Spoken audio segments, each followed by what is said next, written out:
maligned if they don't want to. Their job is to enforce the law.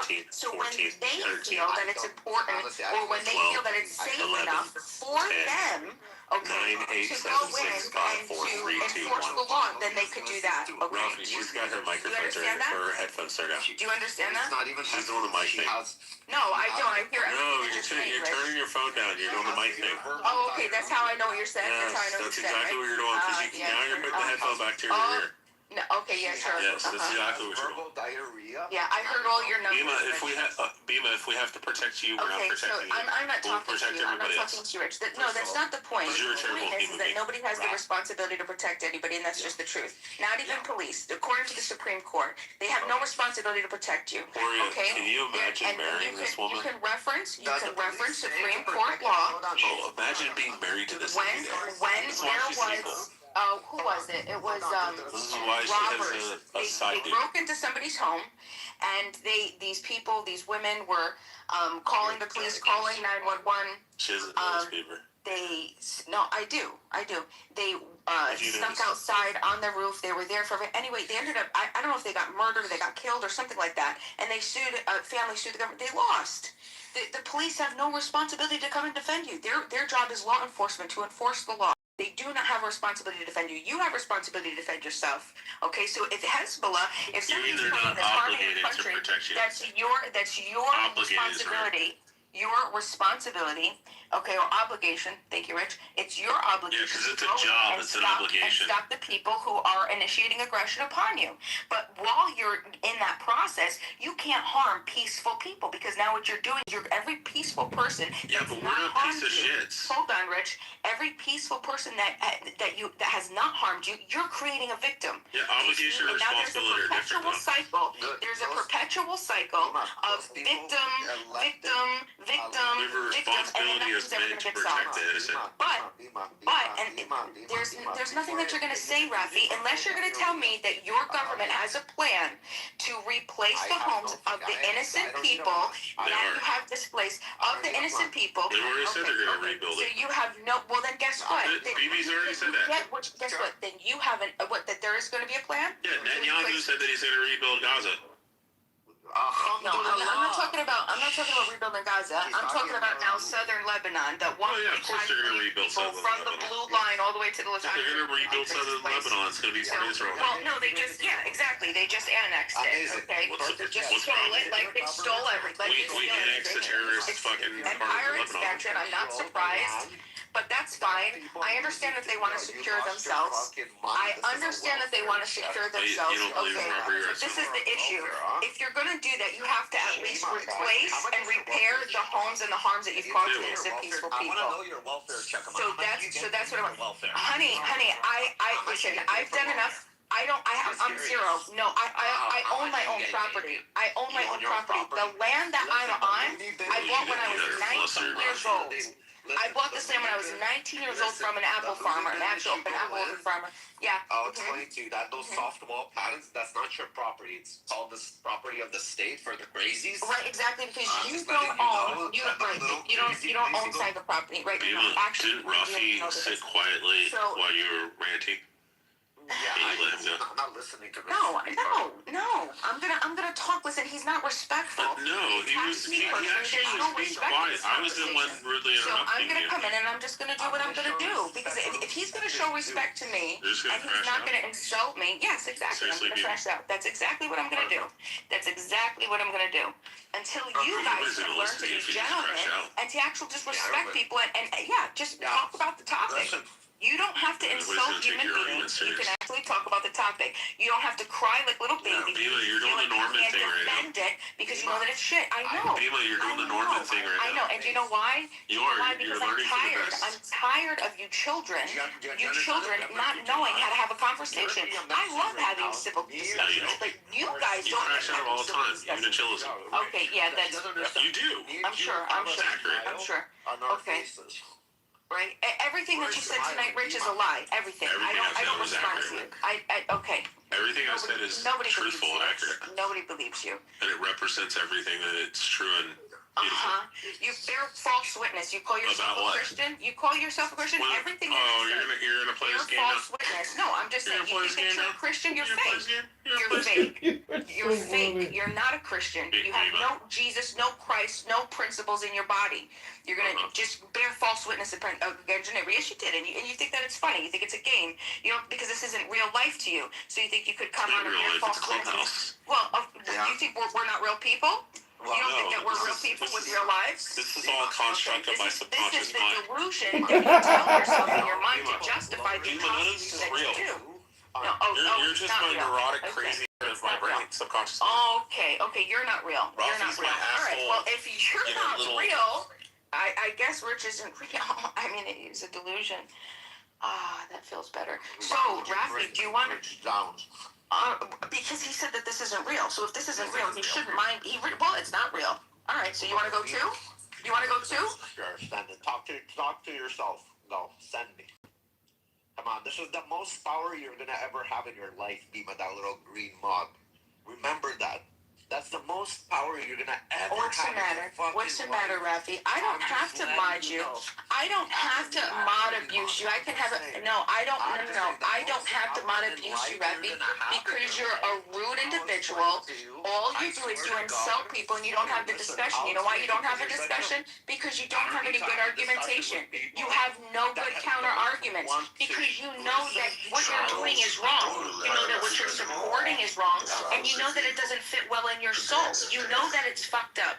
You know that it's fucked up, but you have to figure out a way to justify it, right? And so instead of actually coming up with an argument to justify, because you won't be able to, you just insult me. The extravagant courtesan's thin face, with slimmer waist in a ballroom wood, a floating robe in royal amplitude, paws and deep folds around a dry foot, shod with a bright flower-like shoe that gems the sod. The swarms that hum about her collarbones, as the lascivious streams caress the stones, conceal from every scornful jest that flies her gloomy beauty and her fathomless eyes, are made of shade and void with flowery sprays. The swarms that hum about her collarbones, as the lascivious streams caress the stones, conceal from every scornful jest that flies her gloomy beauty and her fathomless eyes, are made of shade and void with flowery sprays. Her skull is wreathed artistically and sways, feeble and weak on her frail vertebrae.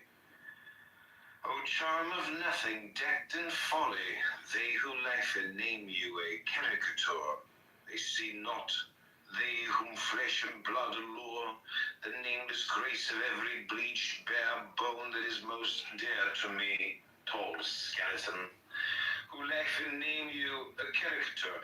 Come you to trouble with your potent snare,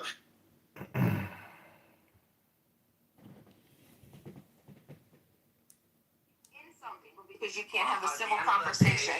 You have to insult people. You have to insult and abuse people in discussion when people are talking about topics, because you know that the bullshit that you justify isn't right.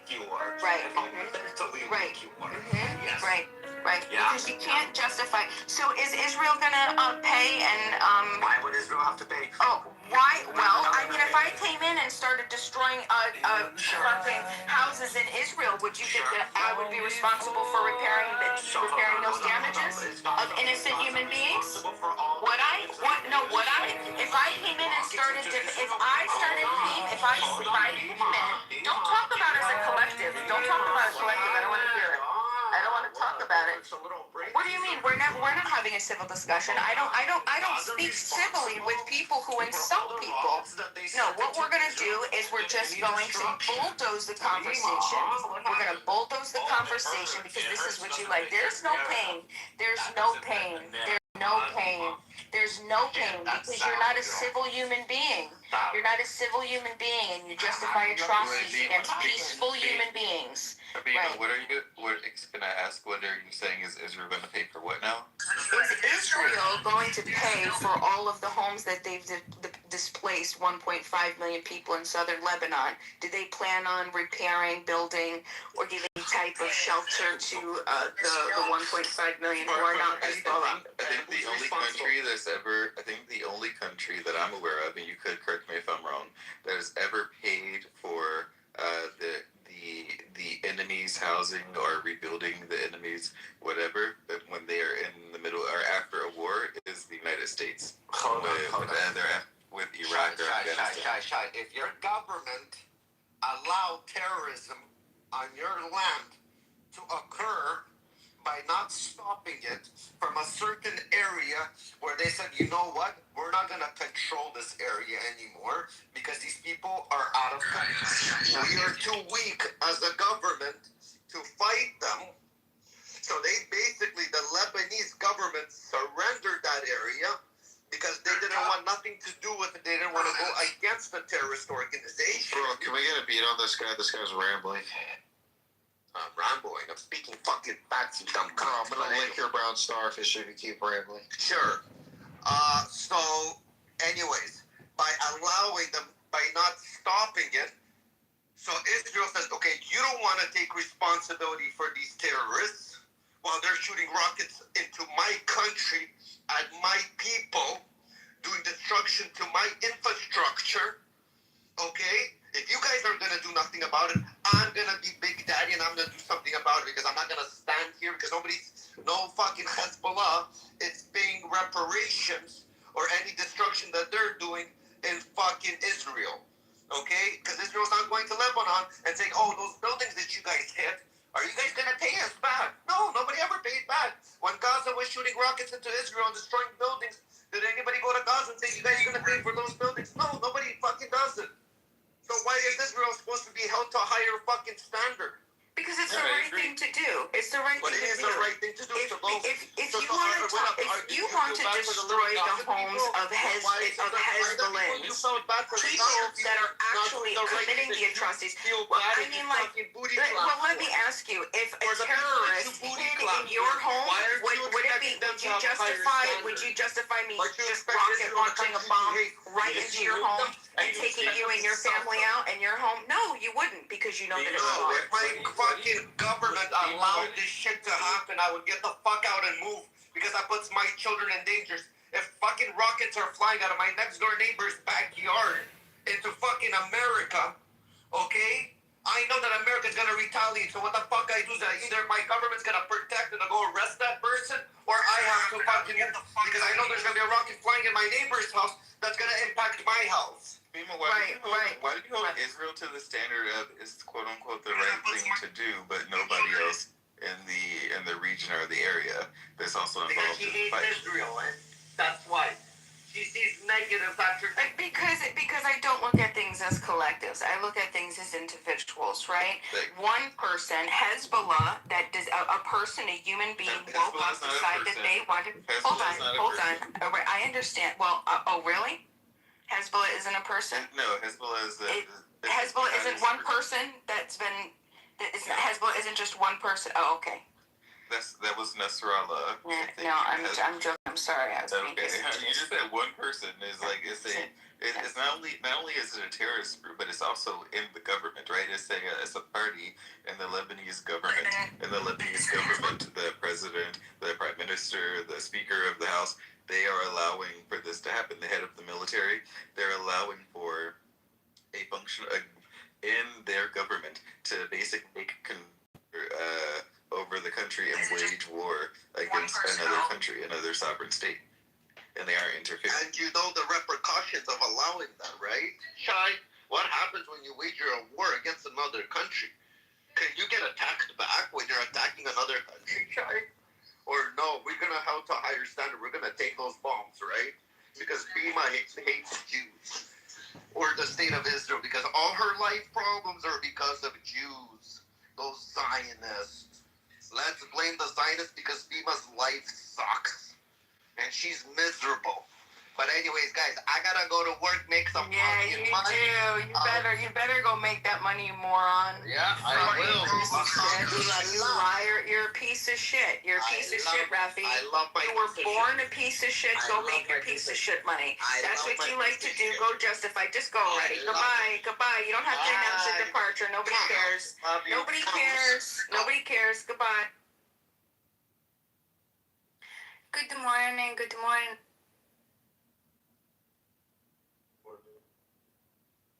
So Sam, you're saying that if what you're saying is true, why did the Lebanese government announce that they don't support Hezbollah, that they took out any type of, they even took out, what was it? They even had the Iranian embassy leave Lebanon. I mean, like, I don't under what you're saying, that Hezbollah is part of the government. Yeah, they're part of the how do you call this, a party in the government. And as far as I understand it, that was recently that they, in the past couple of days, there's actually a Lebanese Christian Israeli journalist who I guess moved to Israel like some 20 or 30 years ago seeking asylum from Lebanon. And he wrote something on Twitter about it, about how the Lebanese government is making a claim that Hezbollah has been weakened because of the weakening of the IRGC, and therefore they have now the ability to kick out the Iranian embassy there, or leadership that was there in their offices, and also weaken Hezbollah, or effectively try to oust them. It's been a weekend. That's interesting. What is their party platform? West Coast Party platform. Hezbollah's? No, I don't know if Hezbollah in itself is an official party, but I know that leadership within Hezbollah is in their Knesset. How do you call it? Knesset. In their government.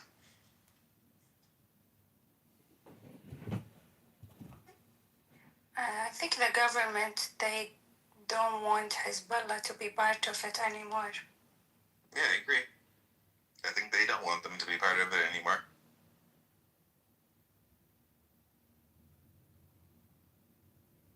I mean, I understand what you're saying, but it still doesn't justify, unless those individuals, those people who have been displaced, their homes, unless they were participants in supporting terrorist activity. And I mean, like, honestly, it's difficult because I'll tell you what, if I was in the region, I would have been Hezbollah, absolutely, 110%.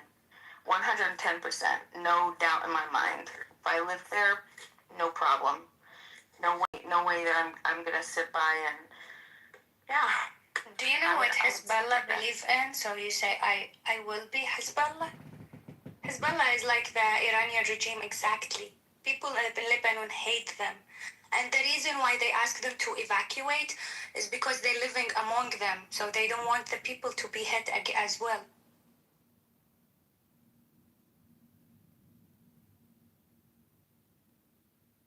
Hezbollah is a terrorist group. Yeah, she agrees. She's saying that she agrees with them to some extent.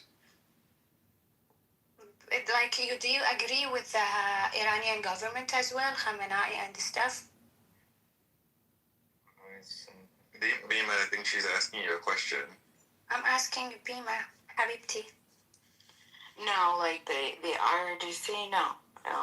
Then, but I'll tell you something. Hezbollah exactly believes the same thing. And Hezbollah are hitting the other countries around them. They're hitting Kuwait. They're hitting other countries around them. Not only Israel. If you're against Israel, like I'm saying, I'm not a big fan of them as well. But that's my point. They're not, like, they don't have specific goals. You see, unfortunately, I think that a lot of people in America believe that the politics sort of end and begin at the borders of some of these countries, and they don't realize that they're across many different countries. Right? A lot of these people, the Hezbollah, I don't even know if they believe in states. In nation states, if they believe like in borders. Hezbollah hate America, of course. They hate America. Like they think America is the enemy. It's exactly the same mentality as the Khamenei, and they are hitting other countries around them. And even the Lebanese government are done with them. Like the Lebanese government is good, but they are decent militias. I don't think they're hitting everybody. They love their Arab neighbors. They only hit American bases. I would say I agree with you. Saudi Arabia allowing the U.S. to have a base in there. Okay, I'm with you, Abdul, but they're not hitting only the bases. They hit the airports. They hit the. Have a base in UAE. Why? I live in GCC. I'm telling you, they're not only hitting the bases. They hit the airport. They hit the oil. They hit a lot of places. That they hit houses in Kuwait. They hit a house. The government shouldn't allow the U.S. base to be positioned. My government went out and said that they are not allowing it anyways. So they did say that. Currently, in Kuwait, the bases used to attack Iran and Hezbollah, and if they do that, they should be attacked back. And the Americans should be bombed. And missiles should be. Okay, no problem. Let's go with what you're saying. Let's go. Beam, are you there? Mm-hmm. You didn't really mean that about Hezbollah. You were just joking, right? To make a point. No, I don't know. You were joking. Retract it now, please. Oh, whether I support Hezbollah? Yeah. No, I'm not going to. I'll tell you why. Because. Yeah. No, she did. I'm her lawyer, guys. She didn't support it. Go ahead, I'm sorry for interrupting you. I'll tell you what. If I was an innocent person in southern Lebanon, living on my little farm, not harming any other person, not bothering anybody. The only thing No, we don't support terrorist groups, Bima. Thank you for your statement. Bima, if you live in South Lebanon, you will be terrorized by Hezbollah, by the way. You're not gonna love them. Unless you believe in what they believe, which is war and terrorism and exactly as Khamenei way of thinking. That's it. That's Hezbollah. Don't let them lie to you. I live in the region. I know exactly what I'm talking about. But about Abdullah, you say they're hitting the bases. Okay, I will agree with you if they are only hitting they're not hitting the bases. Don't you see the news? No, but They're hitting the electricity, they're hitting the oil, they're hitting the airports. They actually, there is a little girl who is 11 years old who died. American soldiers, American soldiers don't stay in their bases. They go and live in the hotels because they know the Iranian gonna attack them. Habibi, that is etiquette when it comes to wars. You can't just hit anyone. The agency of finding them, attacking them anywhere they look at. That's what they deserve, basically. Yeah, I think that Bima believes that Hezbollah's only existence is there to resist Israel on behalf of Lebanon. Bima think that Hezbollah is like a party where they sing and dance or something. They have guns, they kill people, they have missiles. Yeah, I understand that. But what I understood though is that Hezbollah originally was created to get U.S. and other occupying nations outside to get them out of the region. And they're created by Iran, by the way.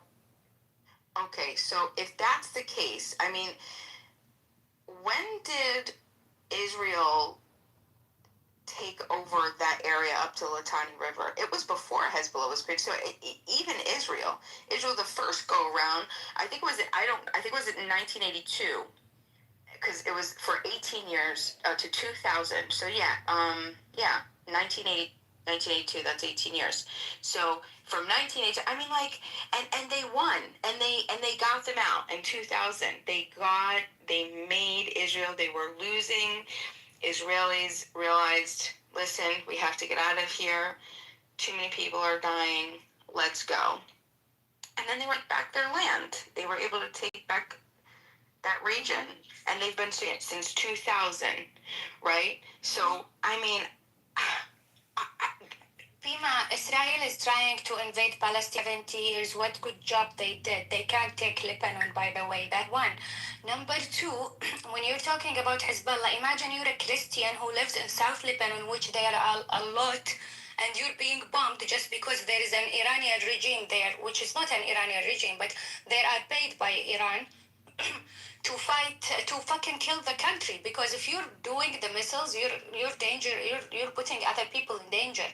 Plus, you're hitting everyone around you. They're hitting Lebanon, Iraq or something like that as well.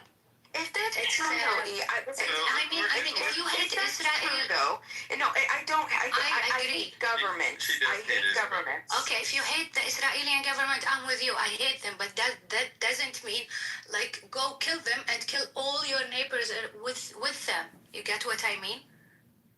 So according to what I'm reading here, because I was actually curious, I've been looking it up for the past few days, but according to this, Israel quote-unquote occupied southern Lebanon because of the PLO, right? They were using the PLO was using that part of southern Lebanon as a staging ground, and then Hezbollah was developed to join them, and they've been fighting each other at that point basically ever since. And Israel tried to help to build the Maronite Christian militias, but apparently they didn't work out because of the Lebanese Civil War. Or something like that. Can I tell you an information? I'm sure nobody knows. In Kuwait, we caught, what do you call Khalia? It's like 10 people who are benefited by Hezbollah in order to hit targets into where there is civilians. So when you say Hezbollah, I agree with them. You have to think 1 million times, because they are killing people who are in their neighbors, and definitely they're gonna hang them. But that's the point. They 25 people. And the Kuwaiti allowed the American to have bases, hotels there. This have nothing to do with bases. We're talking about Hezbollah now. Look. They want to, listen, Habibi, they want to kill famous figures in Kuwait. Nothing to do with the American. Don't mix it. I live here. I'm telling, actually check it in the news because we put that in the news as well. Well, don't make me get angry in the morning. Good morning. Let me drink my coffee. Oh shit, you finna get angry. Habibi, if I get angry, I'll come to you. Yeah, put some links in the chat. Bima should read up because Bima is an ignorant young person who doesn't realize she's saying that she wants to join the mafia. She's so ignorant, she doesn't realize when you join a terrorist organization, guess what you gotta do? You gotta go out and kill innocent people, and she's that stupid. She comes on here and says she wants to join Hezbollah. That's how ignorant she is, and that's how stupid she is. Read up, Bima. You're gonna need to know what it takes to be a terrorist. You're gonna have to go kill innocent people, you stupid fucking idiot. I mean, it's true. When you're time to kill, you have to either kill or contribute to killing innocent people. Like, I'm gonna ask a question if you don't mind. Like, who's the most profitable right now out of this war? Have anybody, like, already questioned? China. No, the elites. Like, if you're actually going to be...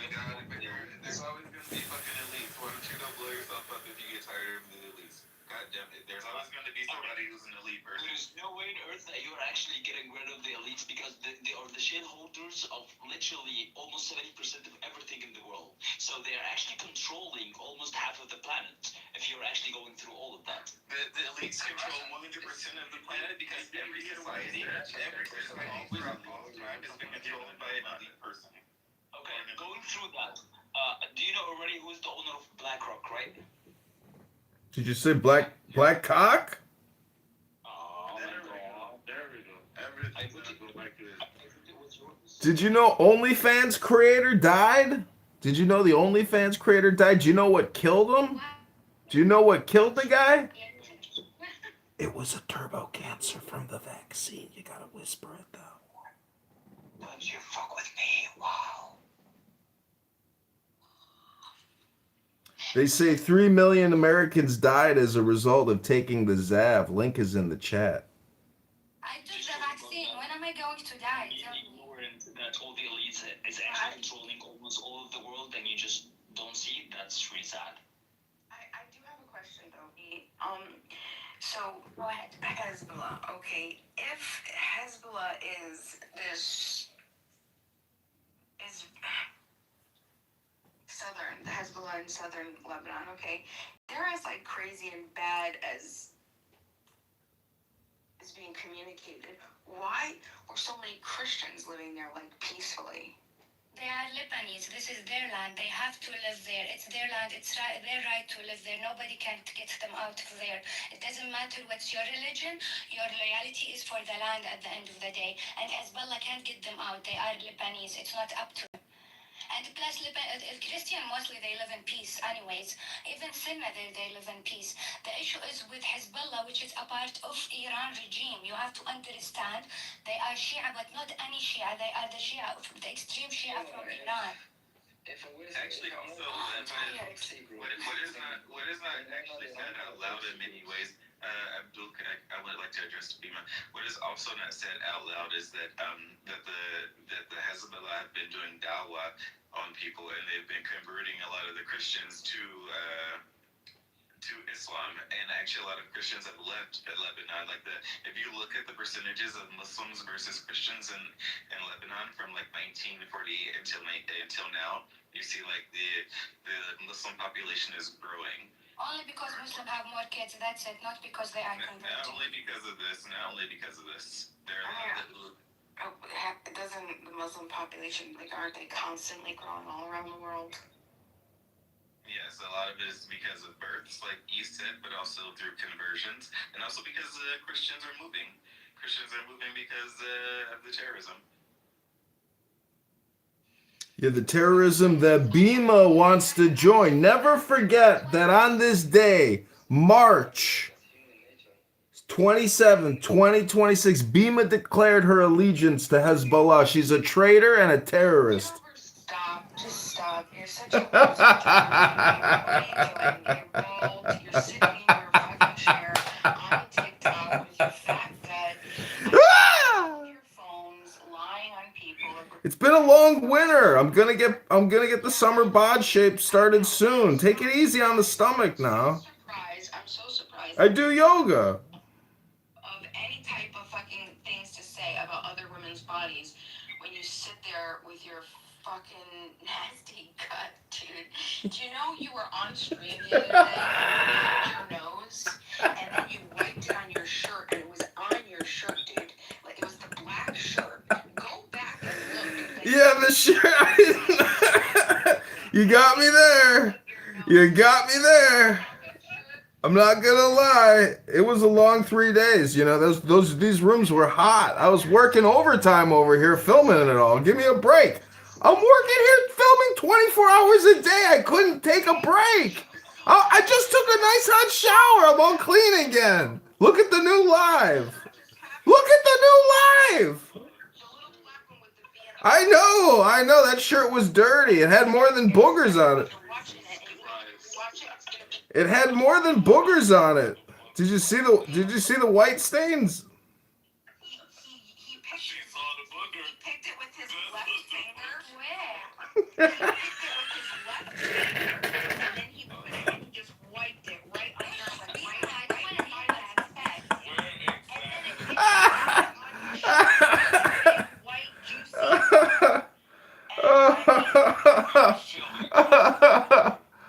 Don't say that guy. It's the truth. It's the truth. Well, you could watch me in my new clean shirt. But yeah, I'm not denying it. That shirt got a lot of wear over 3 days. Matt Cool put together the biggest banger rooms at Clubhouse. I think I'm going to win an Academy Award or something.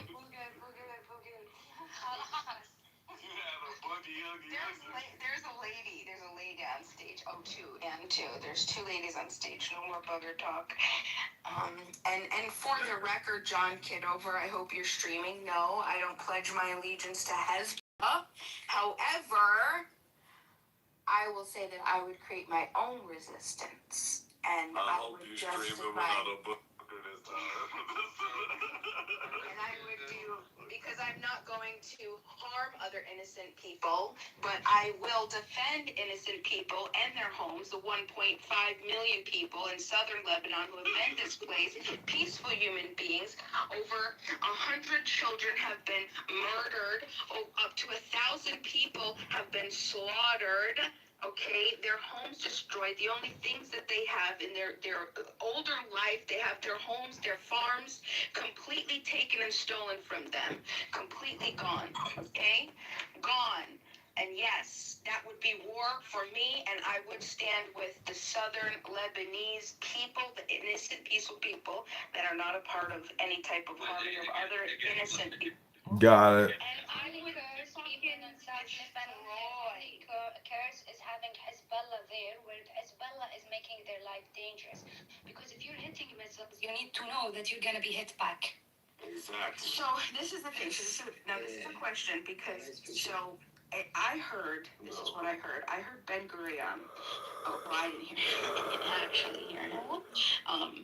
But I read that he had an idea, a vision for Israel back not during 1982, the first time Israel tried to expand into Lebanon up to the Litani River, but years before that, not in the 70s, not in the 60s, not in the 50s. You might say by the 40s, maybe 1940, maybe the armistice signed. No, before that, and not in the 30s, not in the 1918. Ben-Gurion had the vision.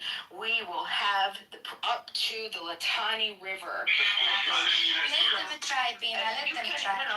It's not a report. It's their quotes. It's the source, not the report. The source that you read. You could, sure, I could, but you can also do it, and I'm sure that you'll find it. Just do Ben Gurion quotes about Litani River 1918. I believe you, but do you think Israel can take all of that? They can't even take Palestine for 1,000 years now, what, 70, 60 years? Well, did you hear that their government, that the Israeli government just announced that they will be moving their borders, the Israeli border, and they are going to be annexing up to the Litani River?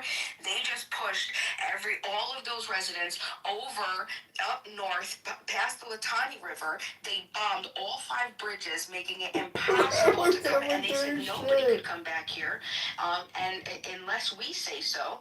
They have boots on the ground, and the government just announced it. These are official government authorities that said, yeah, we're taking it.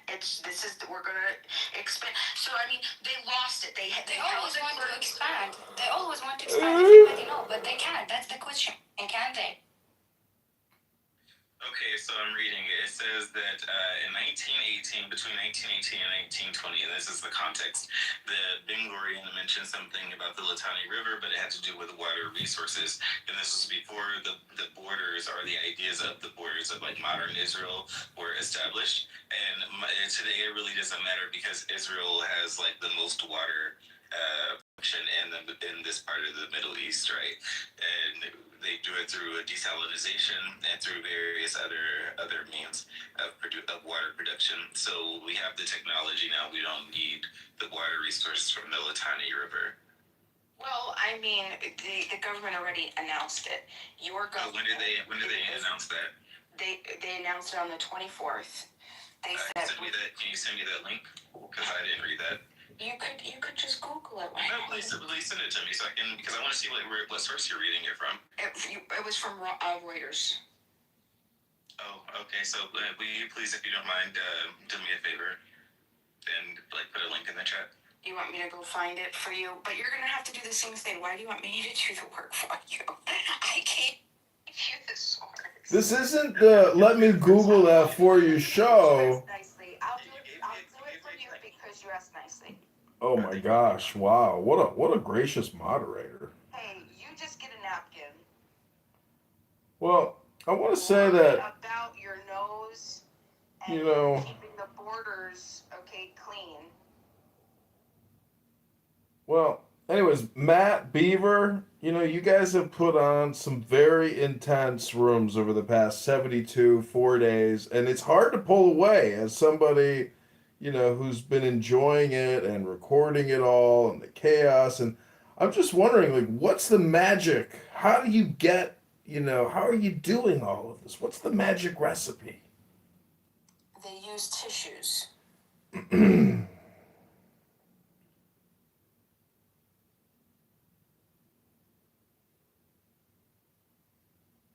you send me a clip of people calling you out? Wait, do you want the clip of me picking my nose and wiping the booger on my shirt, or do you want the past 10 minutes? Thank you. I can imagine it. Don't need to show us. And I want you to overlay commentary over the clip so that she's narrating it with what she's calling you. And next time, like on this clip, can you like eat the booger? Like, what, can you do some fucked up shit?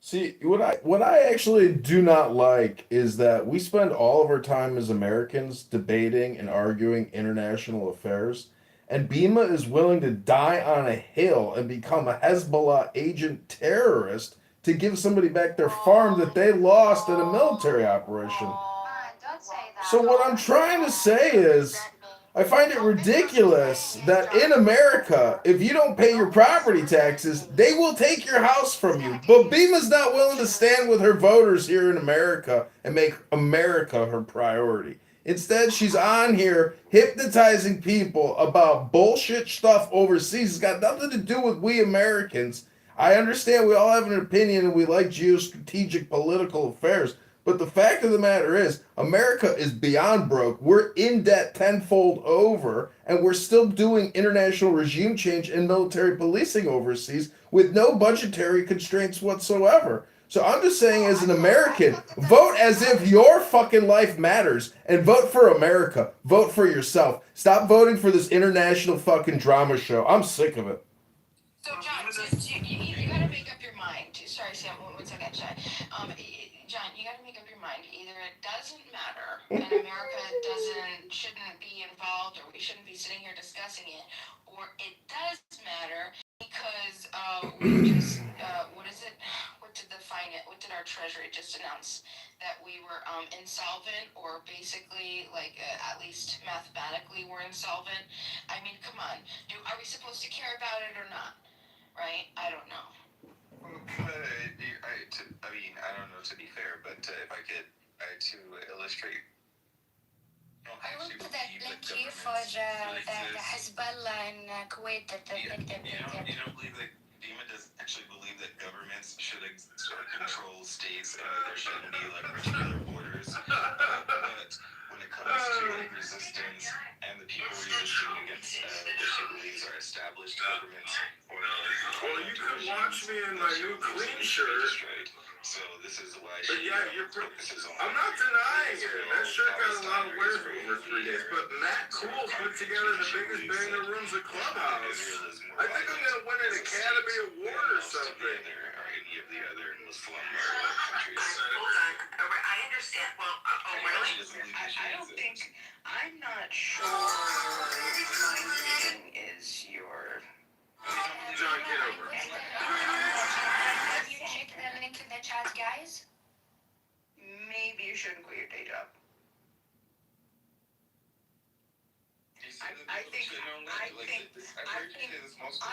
I'm not occupied by a government that's a Muslim government. I'm occupied by I believe, the Israelis. That's what I believe. I see Israelis capturing our legislators, bringing them over in junkets en masse to campaign to them to pass legislation and lobby our own legislators. Okay, 50 states in one Israel happened. First time in history. Okay, and then anti-BDS laws. Great, half of you got it. Half of you have implemented these anti-BDS laws in your states. For the rest of you that haven't, implement them, do it, because anti-Semitism, right? This isn't grassroots, this isn't American made. This is lobbying, this is ruling elites deciding what to do, putting crap in states, protecting, like what? Like freedom of association. Like, what are you talking about? You're gonna affect the people in another country and the type of contracts that we have and what we can and can't say, because we already have anti-discrimination laws. If you're worried about discrimination, use our anti-discrimination laws to protect you, right? John Kitover. Where are you going? You think that your country deserves a special protection? I'm sorry. Don't settle for the same shit. Take that ballot. Find the money. The writing money. When you get in there, remember you can write in a candidate for Congress. Please write in John Kitover. I'm trying to bring some common sense back. We need to replace Sheriff Malone. Thanks, man. When you speak with my friends back. Or whatever, but they don't have to be Israelis. John Kitover. And these little neighbors help me win the race. Our campaign. Maybe not sign this. Maybe I'll retract that statement. John Kitover. Government asking anti-discrimination laws in America for the state of Israel. I just explained it. I just went through the whole thing. Yeah, but America doesn't have any. Not in Israel, in America. They're dictating what Americans can and can't do, and what type of funding American companies can get according to who they want to freely associate with or not. And if it just happens, supporting terrorists or terrorist groups by the American government, no, by not doing business with the Jewry. If you protest, yes, the Jewry, Jewry. It's a word. I learned it from reading the World Zionist Organization protocol things. Okay, they refer to the Elders of Zion. No, not the Elders of Zion or the Lovers of Zion, the World Zionist Organization. You know, that one organization that has been around since, I don't know, early 1900s, it used to meet every year, then every 2 years, now meets every 4 years. What is your point, Bima? What is your point? Resolutions and thousands of members that they put over all different countries, over 40 different countries.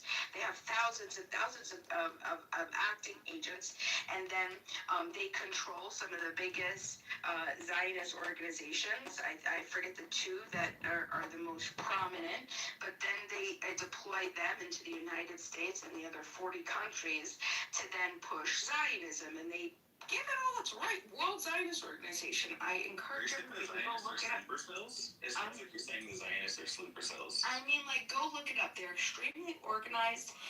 They're very involved in their politics. Is that a sin? Isn't that just intelligence, Bima? Are you just criticizing the fact that they're well organized? What's your point? Hello? I'll tell you what. Yeah, no problem. So, in the United States, we have Republican and Democratic committees, right, in each of our local municipal jurisdictions. Don't forget the libertarians. Well, libertarians, they might be here or there, but they're not usually a party to the left and the right. Ron Paul was a presidential candidate. Yes, but I'm talking about in your local, your city committee, your I'm running for mayor of Chicago as a libertarian. I'm just saying libertarians are real and they're on the ballot. Yeah. I'm not saying that the Libertarian Party doesn't exist. That's not what I'm saying. I'm saying that every jurisdiction in the United States you have, because it's necessary, it's written into the structure of how we govern ourselves. Even when it comes down to elections, you notice that you don't have a Libertarian Party. Every election, when you have your elections inspector, you have to have 2 Republicans, 2 Democrats. Nothing to do with any type of Libertarians. 2 Democrats, 2 Republicans. You have a Republican commissioner and a Democrat commissioner for elections in every jurisdiction in the country. Okay, you're talking about villages, hamlets, towns, cities, counties, all the state, okay, all the way up. And that's what I mean by the 2 parties. So you have Democrats and you have Republicans. Now, what I'm saying is no, I'm not doing business with the jewelry. And it's so organized that they have their own organized layer of hierarchy of deployment that come out that do the same thing that the Democrats and the Republicans do. They get people to vote. They order. I mean, like, it's crazy. Just go and look it up, research it as the most powerful, I mean, like, they're just. There's no other organization that's as powerful as the jewelry. When they come together, they get shit done.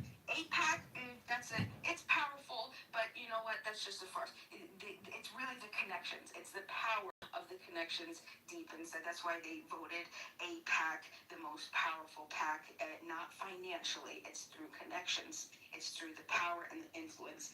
Everything beginning to register and voting and organizing people to vote. Yeah, but Bima, you're making it sound as if there's something sinister here as opposed to just doing business and living life and wanting security and safety and health and prosperity. You're projecting perhaps your own delusion onto an organization dedicated to the security and preservation of a group. What the fuck do you think groups do? What do you think nonprofits and corporations do? They invest because they're self-interested.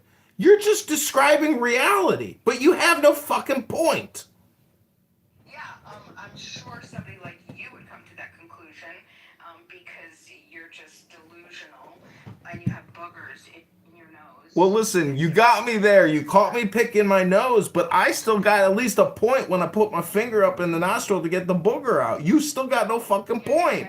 I can pick my nose and have more of a point than what you just said. You just described reality. Wow. You hear that, everybody? Whoa. The point is it's supposed to explain the influence of the World Zionist Organization and Zionists in American politics and how it affects Americans and how it's not democratic grassroots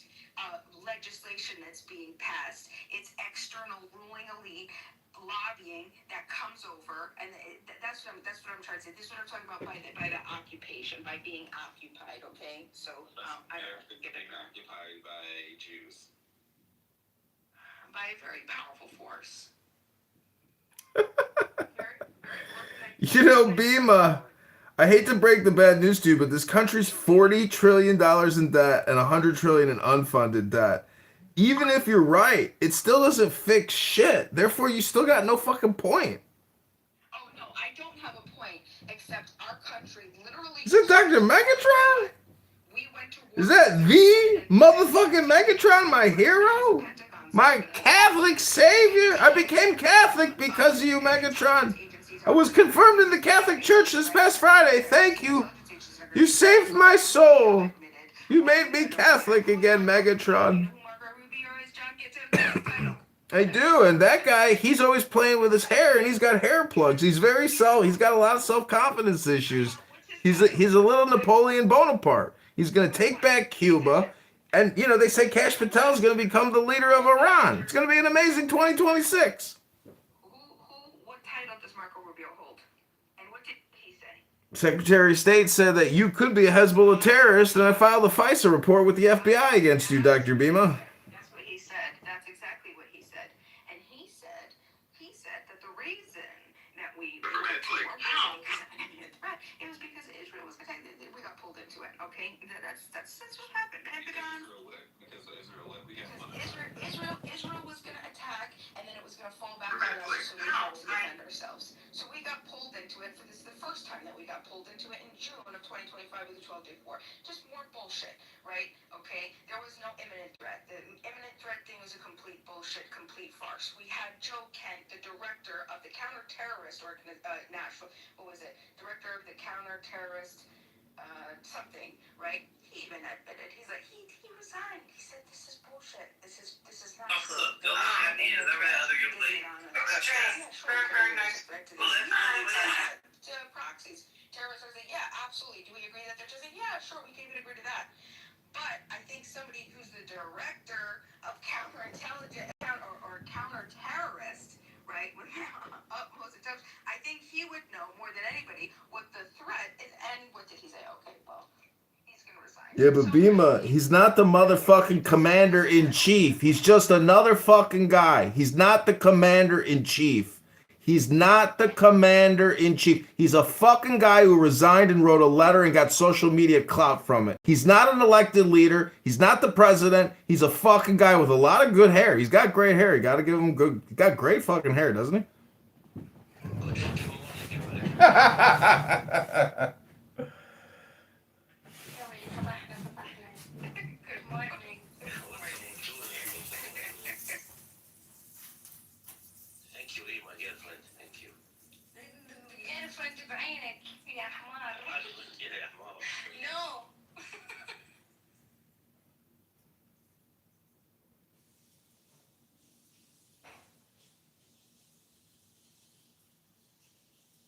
So, yeah, the 12-day war was more so about the fact of what's currently happening in southern Lebanon, right? Where, and also with the Houthis and with Hamas, because the ICC has been funding all of these groups and effectively causing like the issues in the various aspects of the region, right?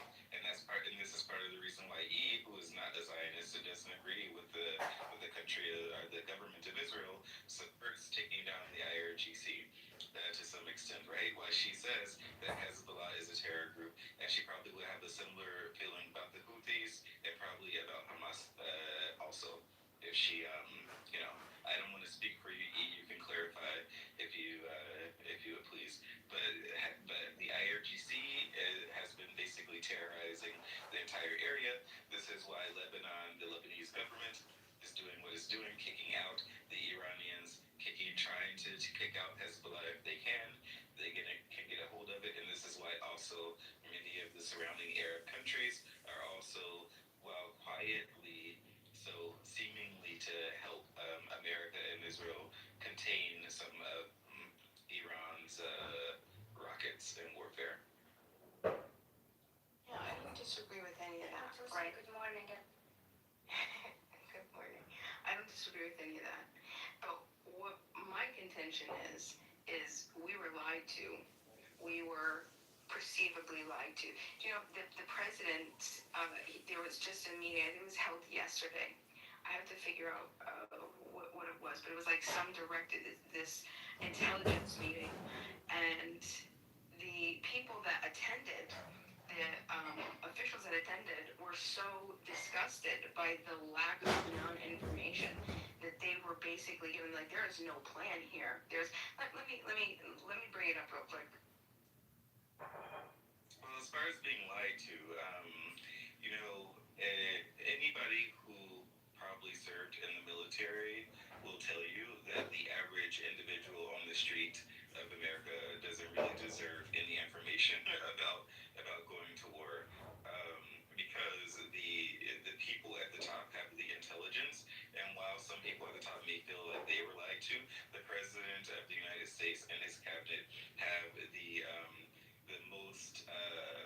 They have access to basically all of the intelligence in the world. So even if somebody made such a claim, they would be able to use whatever information that they get from other sources to validate that claim if they want to, or they can just go to war if they choose to. The American people may not like that, and they can go against it. They can fight and protest and do whatever they can. But effectively, when it comes to matters of national security, you as a person on the internet don't necessarily need all the information or intelligence that is needed to make decisions to go to war. Right? It's like you are not sitting in a command center in a war room or anything like this. You are just on the internet with whatever sort of information that you can read from the news. You aren't making any decisions about who has to live and who has to die.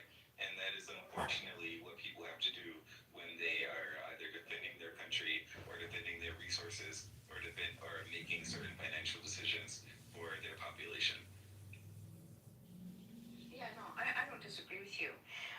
But the president still has a responsibility to the people to at least tell other people who in the cabinet or whatever else what's going on.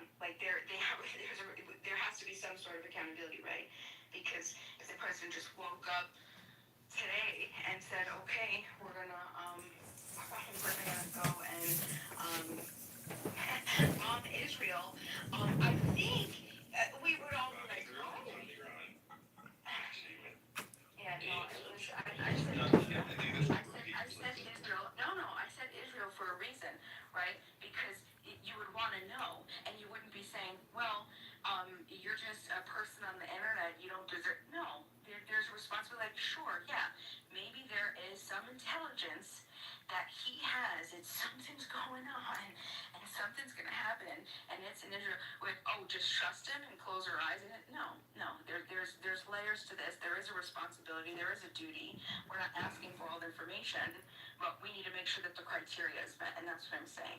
I don't need all of the details, but I do want to know if the details that you have met the criteria that is necessary for what would be. What criteria are you talking about? In war, there is no criteria. Who determines the criteria? The imminent threat. There's different doctrines. There's the Carolyn doctrine. There's the Bush doctrine. There was things that were expanded by Bush to.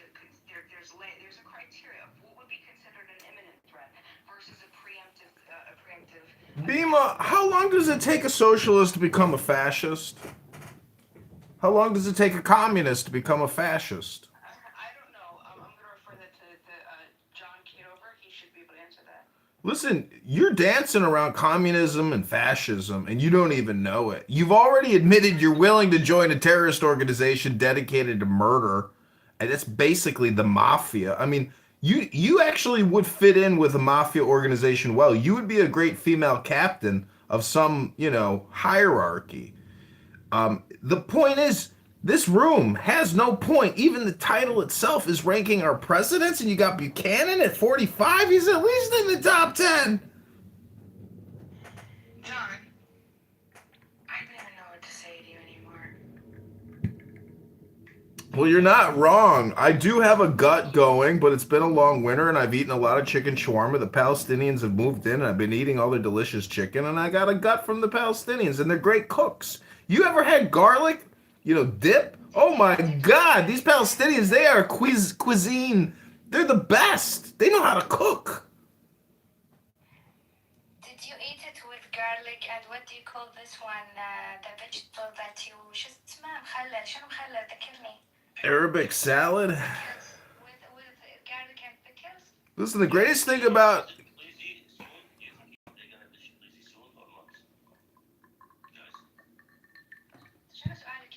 we're talking about garlic sauce and shawarma over here. We're not trying to talk about the decimation and obliteration of the IRGC. We've moved past that topic. There will be no IRGC by Sunday. Trust me. Pete Hegseth is willing to go all the way. I can't believe they've done even what they've done.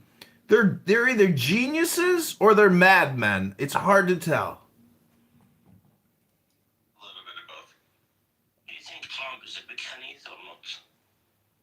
Joker, Agel. I think he is totally Buccaneers. Oh, really? Joker, push. Joker, يا شرموطة. You like sharmuta with garlic or do you like sharmuta with where? Delambaran Khelitain Shode.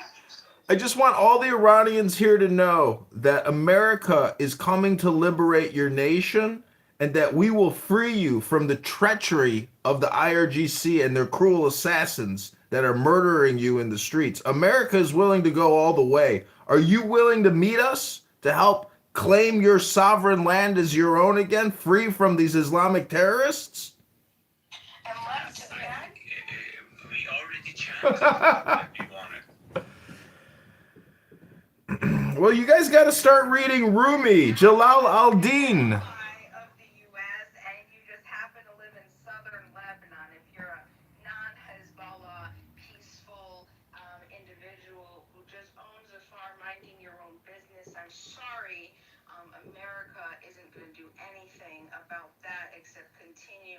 Participate and fund the people who have pushed you out of your homes, destroyed your homes, killed your children, and Yeah, that's the terrorist organization known as Hezbollah, which you want to join. We're talking about Israel. Oh, gotta clarify. It's called subject object. You gotta make sure you're specific here.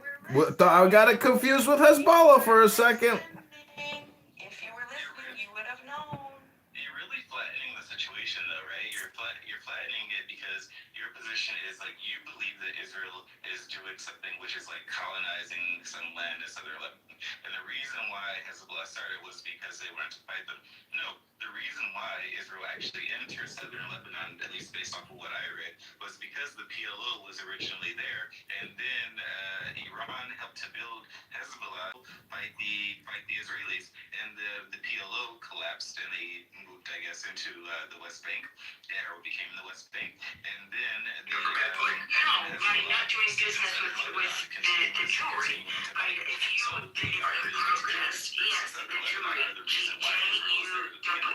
except Hezbollah didn't come until after Israel occupied southern Lebanon to begin with. Yeah, but they did it because of the PLO in southern Lebanon. They already had terrorist groups in southern Lebanon.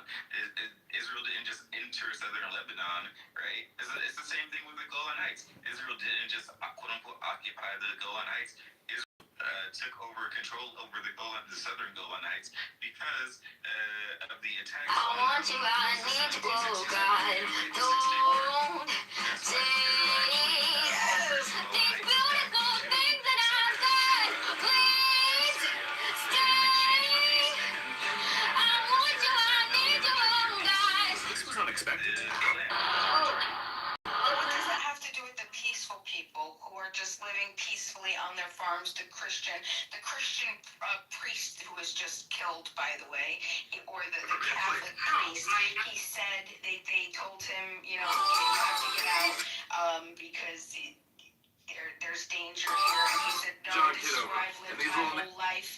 This this is where I built my life. This is where I built this. This is mine. I'm going to live and I'm going to die. And unfortunately, he's now dead. That's the choice that he made, and that's the choice that the government made, right? So the people... The government did. Yeah, the Israeli government did to kill an innocent person, right? He killed a priest. Killed a Catholic priest. You're going to justify that. Justify it. Go ahead. I'm justifying it. You know that rockets and bombs are coming from your plane going into another place, and there's going to be retaliation, and the government tells you to move, and you don't move, then that's your fault, right? It's the same as in Israel. There are people in northern Israel. Hey, now, dude, why the fuck is my son? With Hezbollah, right? And the government said, okay, people, you have to evacuate, and those people that chose not to evacuate and they died, that's their responsibility. They have the opportunity to leave. The government of Israel has evacuated a lot of people from the north of Israel. They said, okay, we will put you up in temporary housing or find you a place to go, but you have to get out of here because this is effectively a war zone. Lebanon did the exact same fucking thing. They said, okay, people, this is a war zone. Get the fuck out. Go somewhere else and you can go back when it's over. But they chose not to go. Because why? Their personal pride, right? Individual pride. People are allowed to have their individual pride. That's fine. Bima doesn't believe in personal responsibility, intelligence, or common sense. She just cares about the average farmer who's getting pushed around and abused. Right, Bima? I care about innocent, peaceful people who are minding their own business. Yeah. Sometimes in order to stay that way and stay alive, you have to run when you see bullets coming, right? You don't just stand there and say, well, not justify bullets are going to go around me. Right, no, I understand that.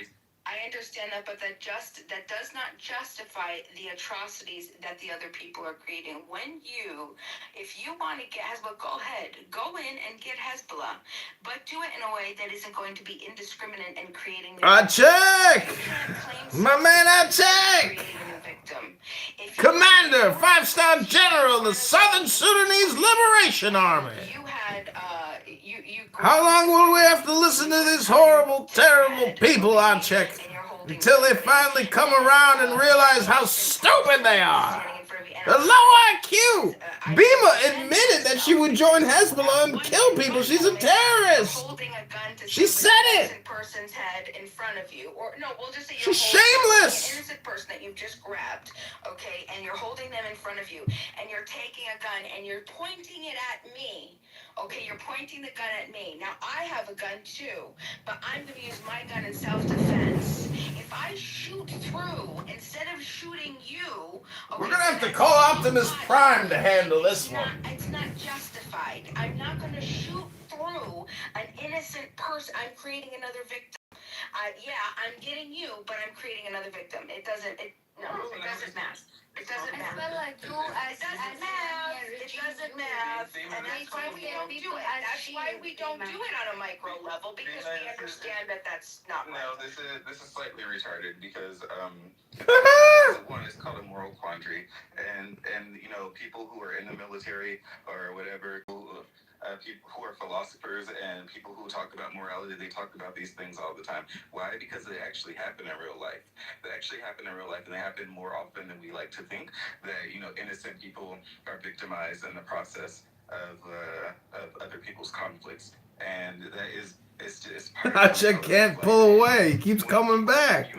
I'm in the room he wants to be in. From one place to another, otherwise you will be damaged, and you choose not to go, then you put yourself in danger. You are taking that responsibility upon yourself. No.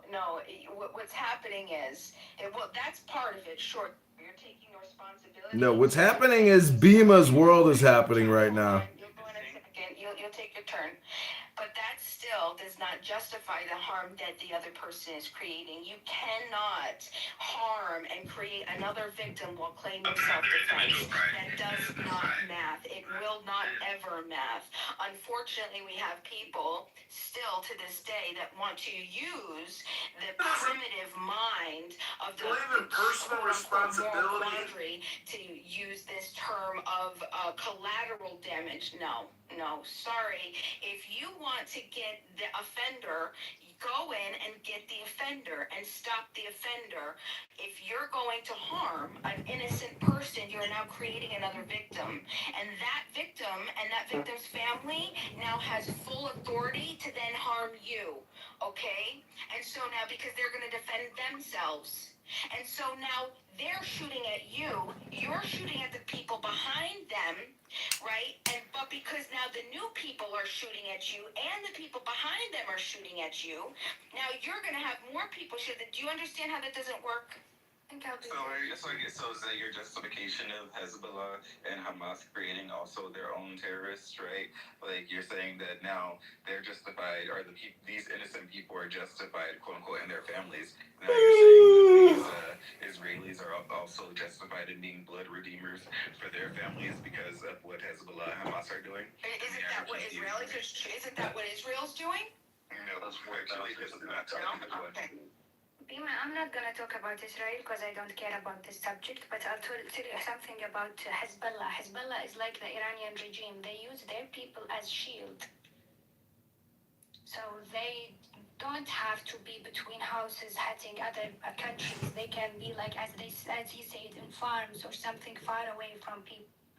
You should be taking notes, Bima, so you know how to be Hezbollah. You're gonna have to sacrifice your loved ones for your cause, Bima. Argument for defunding AIDS medication. People don't understand how Islamic terrorism actually works. She thinks it's just resistance groups like, Black American resistance against slavery and segregation or something like this. This is not the same thing. No, I don't. You can replace any variable. It doesn't matter. The point is that if you're gonna claim self-defense, you can't create new victims. Period. Full stop. Oh, that's crazy. Yeah, and that's a lot. Especially when you offer people the way out, right? If you offer people a way out, and you aren't just like shooting through the person that's killing them, and like people on the sides are telling you to like move out of the way, and you just say, no, I'm not gonna move out of the way. I'm gonna stand right here and be my peaceful self. You are going to be in the middle of the conflict. You are then using that you are making a choice. That is your choice. You can't claim to be a victim when you are told how to not be a victim. Of course you can, because explain to me what onus I have to do anything for you.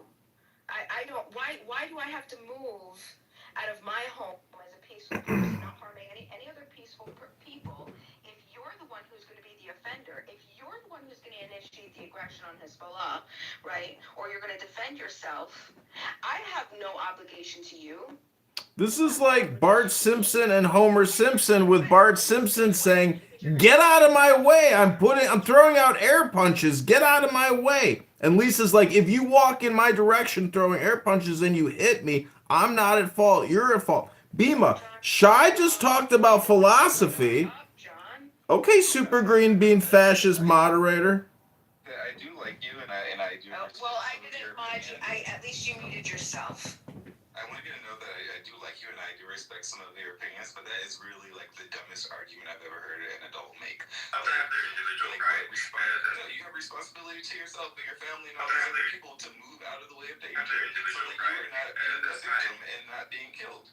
Like that is, you don't have responsibility to them to not kill you. You have a responsibility to yourself and your own life and how to protect your life. That's how you do it.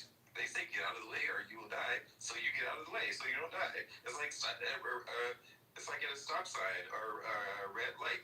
You look at a crosswalk. You look both ways before crossing the street so you don't get hit by a car.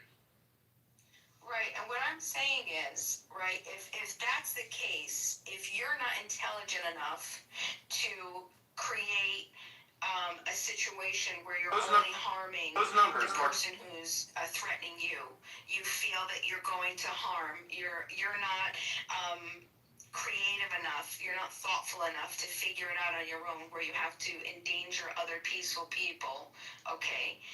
The point is why, Can I say something? I want to just add something that like the people who are living in the area and they don't want to stand against their freedom and their safety, they have to suffer, unfortunately. Like, I am Iranian. When IRGC gets power, I should maybe earlier stand against them. To not be like this. Now, US and Israel wants to attack us to just let us be free.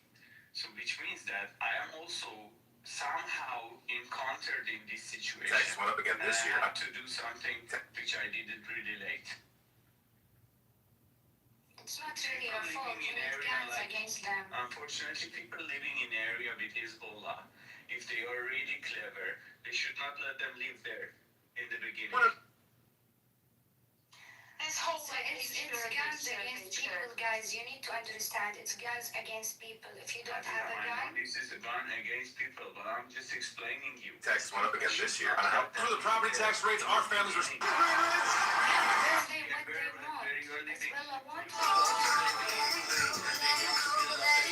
Alright, so sorry shutting down. I just want to film my account and show you all the videos I have.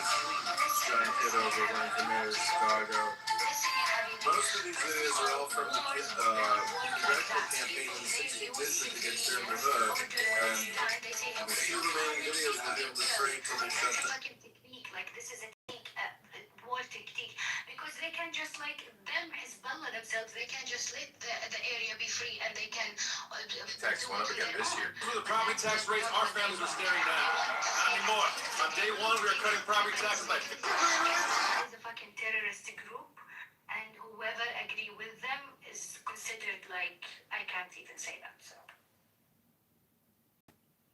Those numbers mark the time. I'm just telling you that. Chicago, tonight we run it. Who are living in The mayor in Riverton is beginning to take shape, and tonight a new name is on the ballot. Local veteran and small business owners. They have to stand against it. Otherwise, they have to suffer. Now you see, we Iranian, we should stand against this Islamic regime earlier. Maybe we could do better. But we didn't do that. That's why we are suffering. So it's in Arabic. It's called Arabic. And she understands like the Arabic. We can do better. Is your mayor on the promise? That, you know, Hezbollah is a terrorist. John Kitover News, time for the deepest breath of the day. Shields against their enemies. Son of Chicago, the crime wave ends here. As part of their like body count. Gentlemen, Chicago, settle onto your mats. Breathe in. Horror here. This is our moment. Up around flags and stories. Chicago is getting better. John Kitover, and these little neighbors help. And they're taking personal responsibility, and they're willing to deal with that cost in order to be freed from this Islamic terrorism. And yet we have Bima here, who's sitting in America somewhere, talking on the internet outside of warfare, who's telling them, well, you know, they're really victimized by the other people who are trying to save them, not the people who are trying to. But the person was not around. What she believes Hezbollah and IRGC are actually trying to do. I mean, I don't think it matters where I'm sitting. Either my argument is valid or it's not valid, right? You don't have to, like, circumstantial ad hom me, right? We could take the case of the priest. Through the property tax rates, our families are staring down. Not anymore. On day one, we were cutting property. Because as an innocent, peaceful person, he decided to stay innocent. And so ultimately, what you're trying to claim is that this man has an obligation to surrender his church, his home, his body, just because Israel has a grievance with Hezbollah. Okay, that doesn't exist. That's bullshit. That's trash. Okay, your right to self-defense doesn't automatically become another innocent person's duty to self-sacrifice. It's trash, and it's what people do to justify the atrocities like so. You want to go and get Hezbollah? Go get Hezbollah. Yes, I do. Against Iran, good government, and against Israel at the same time. There is no problem with that. We're against all of them. We're against war. We want world peace. We want this to be done at the end of the day. We're against it all, but war is fucked up. Right, and I am saying that in the 21st century, in 2026, with the technology that we have, with Trump's discombobulator, God bless him, that's a real quote. You can't make this stuff up, okay? With the technology that we have, which what I'm told, the reason that we have such an intense relationship with Israel is because of all of their intelligence and the science and the stuff that they give us. Okay. Well, show me that you can defend yourself without creating other innocent victims. I support that. I support that fully. But when you're going to create other victims, listen, if you wanted to tell this priest, you can tell this priest, if Israel, just 1 second, or just 5 seconds. Let me just finish this thought. Just 5 seconds. If Israel wanted to go to this priest and say, hey, look, we need you to go out of your home for the next week. We're going to do this and this and this. Okay? This area is going to be, we don't want you to get hurt. If anything is damaged, we will fix it. But we want you to be safe. I'm sure he would have said, no problem. But that's not what was sold to him. What's sold to him with the other people is get the fuck out. Your homes, your life, you are going to sacrifice for our self-defense. And everything that you've worked for, everything that you've built your entire life, everything that you own is now going to be for the sake and sacrifice of this other structure, this other government, the Israelis, okay? Bullshit. Mr. Mayor in Riverton is beginning to take. Just a second. Just answer to her and then you come in and say something, okay? I just want to say that. Yeah, I know. How come? Wait. I want to say that. Jake, and tonight a new name is on the ballot. Local veteran and small business owner John Kitover. Just a second. I just want to ask you, how do you, why you are not thinking about the people in Israel? They are attacked and they are innocent and they are dying because of the Hezbollah. What do you have for that? I 110% have always supported self-defense. I 110% support self-defense to give you the tools necessary that you need to go in to stop the aggressor. I support that. If my tax budget, I support it. But I am not going to support the displacement, the homes, the having other people sacrifice. You cannot cure a cancer without taking chemotherapy. When you're taking chemotherapy, some of good cells are dying. You have no other option. And sometimes chemotherapy kills you. Sometimes chemotherapy isn't good and it will kill you. I know because it's almost happened to my mother. Chemotherapy almost kills her from a terminal cancer. If we didn't stop the chemo, the chemo would have killed her, okay, before her terminal cancer would have. Okay, so this is my point. My point, right, well, I just wanted to make, I just wanted to give an opportunity to shit on chemotherapy. Tonight we read. No, wait, start over, because I was talking. Tonight we read a new chapter. That happens a lot. The problem with always angrily arguing in the hypothetical is that he sets up these unrealistic around everything. Is there's one good, one bad, and you see the world through a blinkered view. If you actually looked at the atrocities that were in real life, as opposed to arguing in the hypothetical. Make it hypothetical, but it doesn't make any sense to do so because you're basically wasting your time.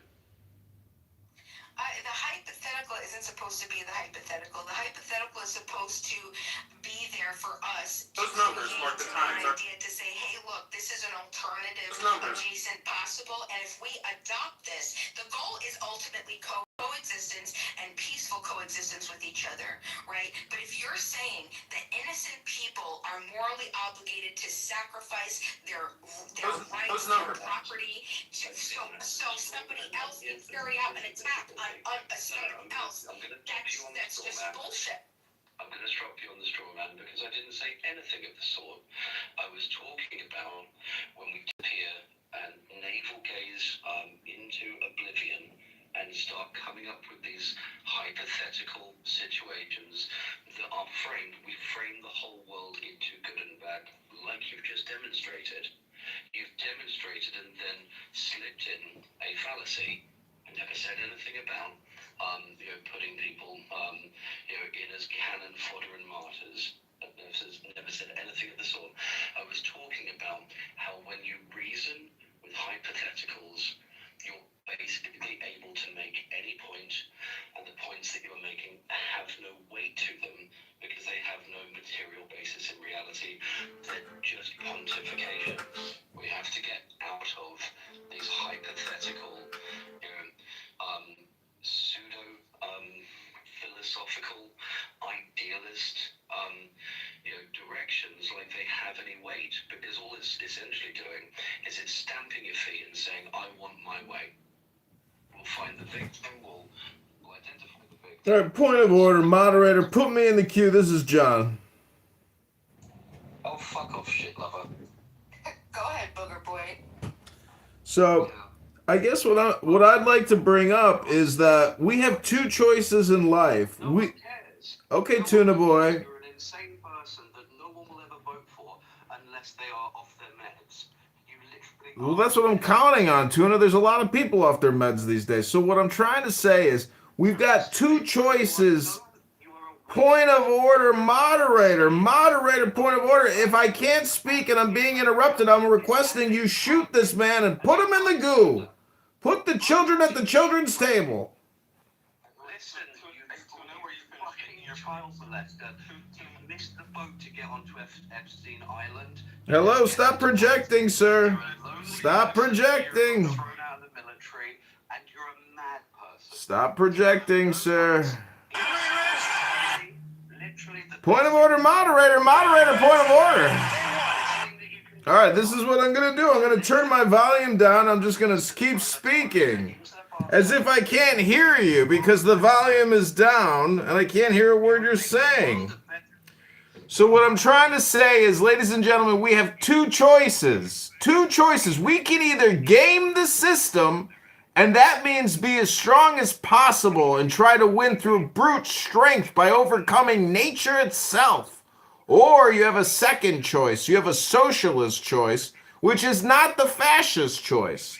But it's my opinion that people who claim that strength is fascism or Zionism is something other than nationalism, you have to realize that we have a failure to communicate. We have a language problem. We have a communication problem. Go to ChicagoMayorVote.com. This is Chicago mayoral candidate John Kitover. I am complete. Why don't we let this child molesting faggot into a Discord where we were having a conversation? Literally, you came inside. You only lick other men's arseholes, chop the shit over, so you can get a free meal. Okay, let's pull it back. Let's pull it back. We can pull it back. Okay, so I'm gonna respond to Tuna real quick. So Tuna, I don't know what you mean by hypothetical. I'm not giving any hypotheticals. I'm trying to draw a causal chain of analysis to show that you cannot, private property, consent, initiation of aggression, self-defense, I'm all down for it. You cannot create innocent, you can't create victims and claim self-defense. That's my ultimate point. If Israel wanted to say, hey, look, move out for the week while we do deal with this, any damages we'll pay for, no problem. I would be down for that. I would understand that, but that's not what they said.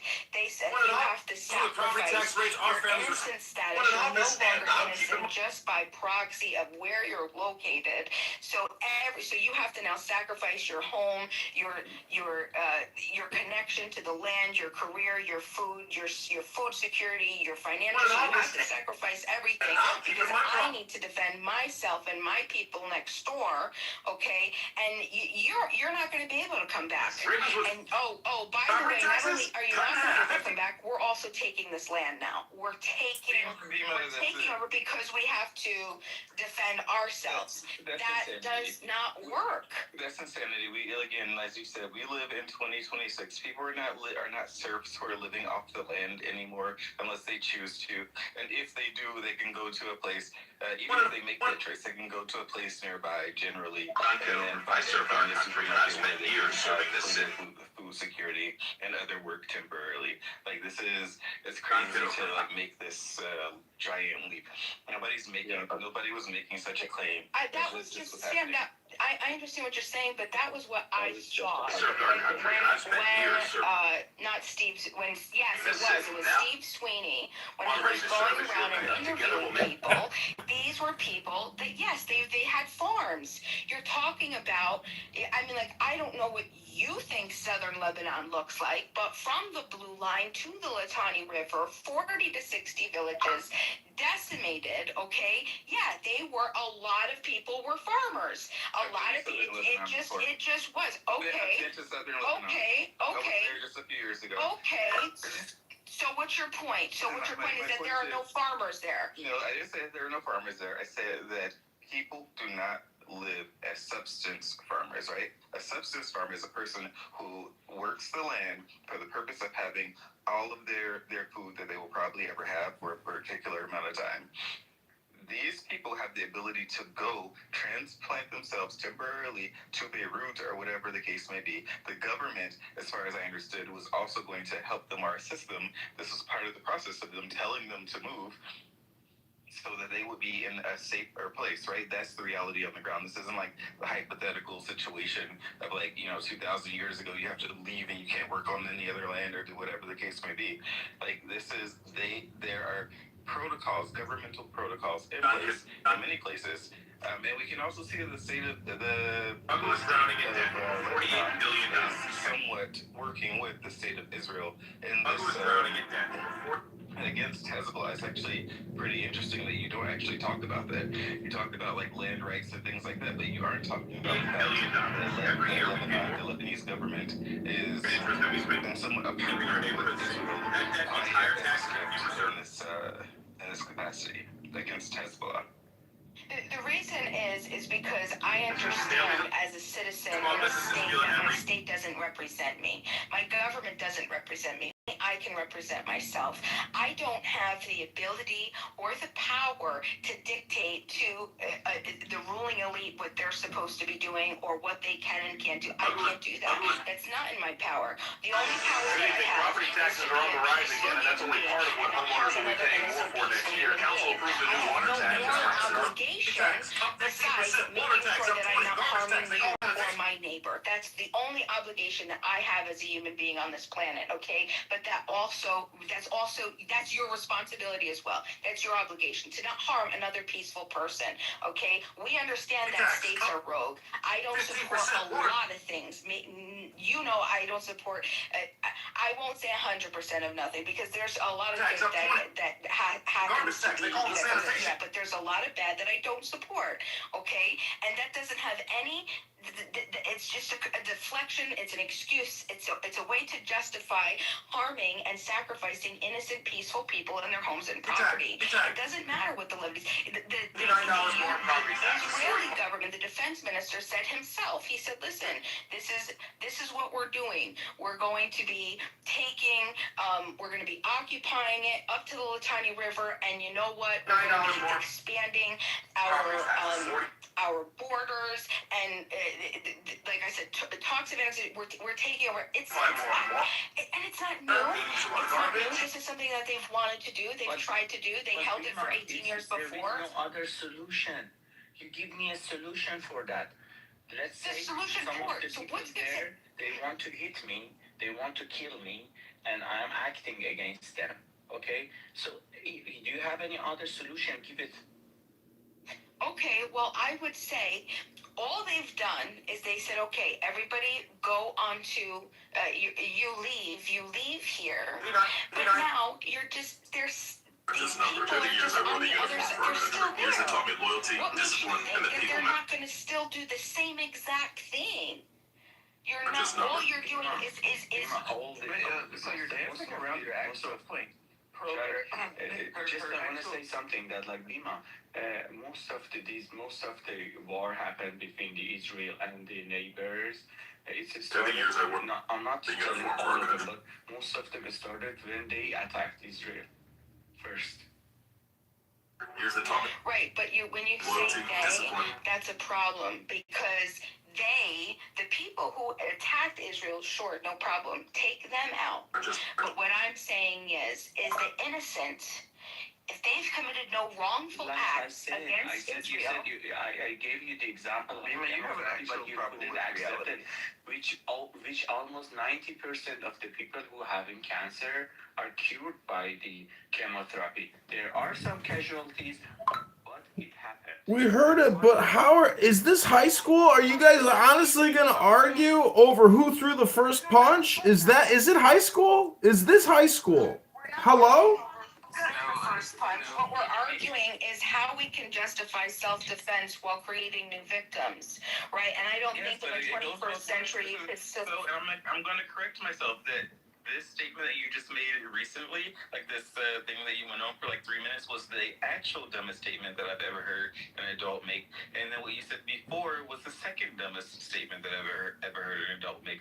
Like these people are offered a way out. They are given responsibilities and told what to do by their governments. And yes, as a citizen, you have to do certain things that your government tells you to do.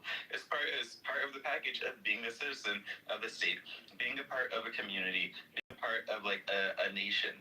That is part of your responsibility. No, they're sovereign citizens in southern Lebanon, Shah. You didn't know they're part of the sovereign citizen movement down there. I did not know this. I was not aware. Yeah, they don't have to have driver's licenses, they don't have to have license plates, they don't have to pay city stickers, they don't gotta pay parking meters, they ain't gotta pay property taxes, they ain't gotta pay nothing. They're sovereign. That's what Bima's talking about. Bima's actually part of the sovereign, citizen movement. She's trying to get in on the Hezbollah grift, though. Don't you see it, Bima? You're just a low IQ, brainwashed grifter trying to get in on these terrorists' grift. It's impossible. Like this guy, you told me that I had a dumb idea, but I'm just telling that. No, not you, bro. I was saying Bima's idea was dumb, not yours. Okay, sorry. I'm just telling that in the beginning, we are living somewhere in an area. We have to try hard to just keep these people out of our life from the beginning. So we have to be aware where we are living. Like you in US, I'm giving an example of US, UK. If you see that these people are coming into your country and they're bringing mess, you have to stand it now. If you want to do it in 10 years after, maybe there are some issues comes up. So what you're saying is keep the Ilhan Omars out and the people that cause political dissent and possibly military or social unrest dissent.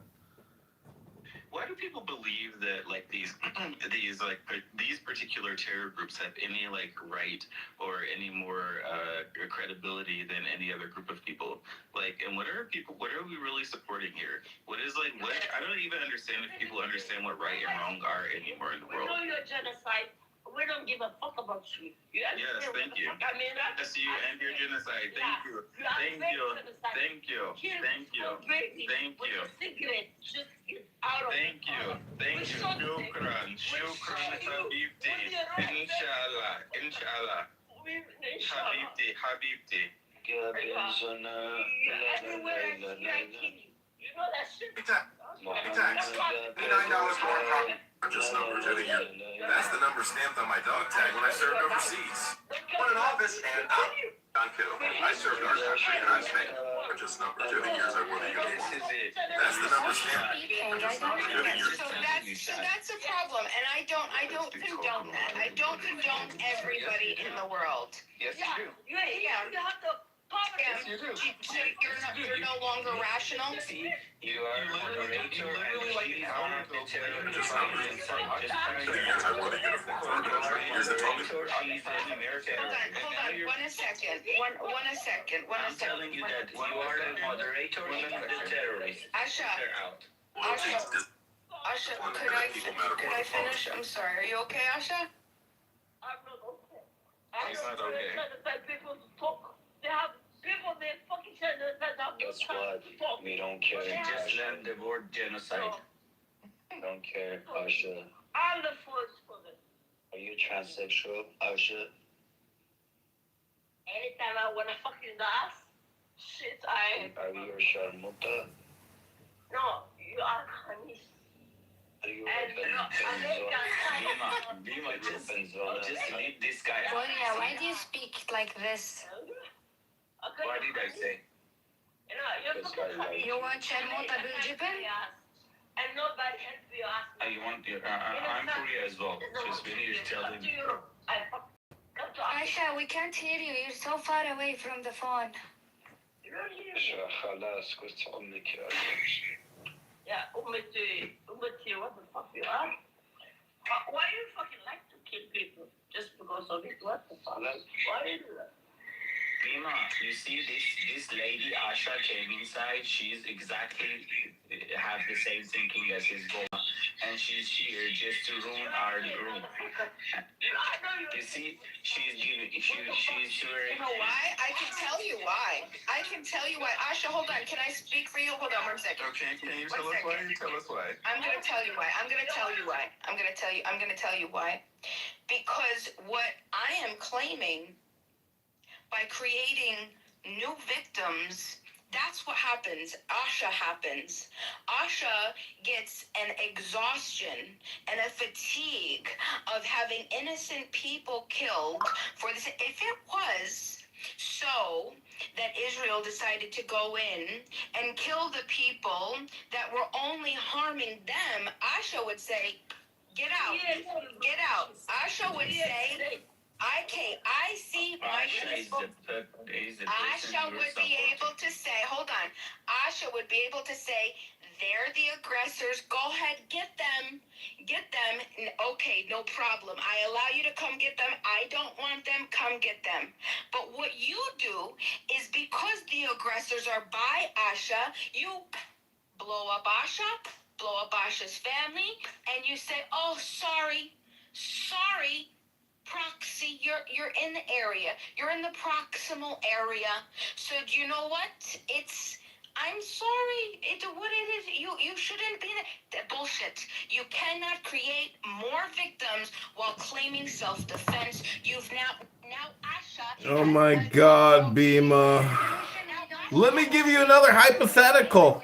4 terrorists get through a security fence and go to a daycare in northern Israel and kill 30 children. Let's just do hypotheticals all day long. Then the cycle will continue perpetually forever. You mean like October 7th? Is that what you mean, Bima? Like October 7th when... I do mean October 7th. When all of those Israelis were killed and they were just minding their business on... Go ahead, should I describe it to her? Holiday, a double holiday, right? Minding their business, and all of a sudden they are bombarded and killed and slaughtered. Is that what it is? Is that okay? And now they're Nobody says not okay.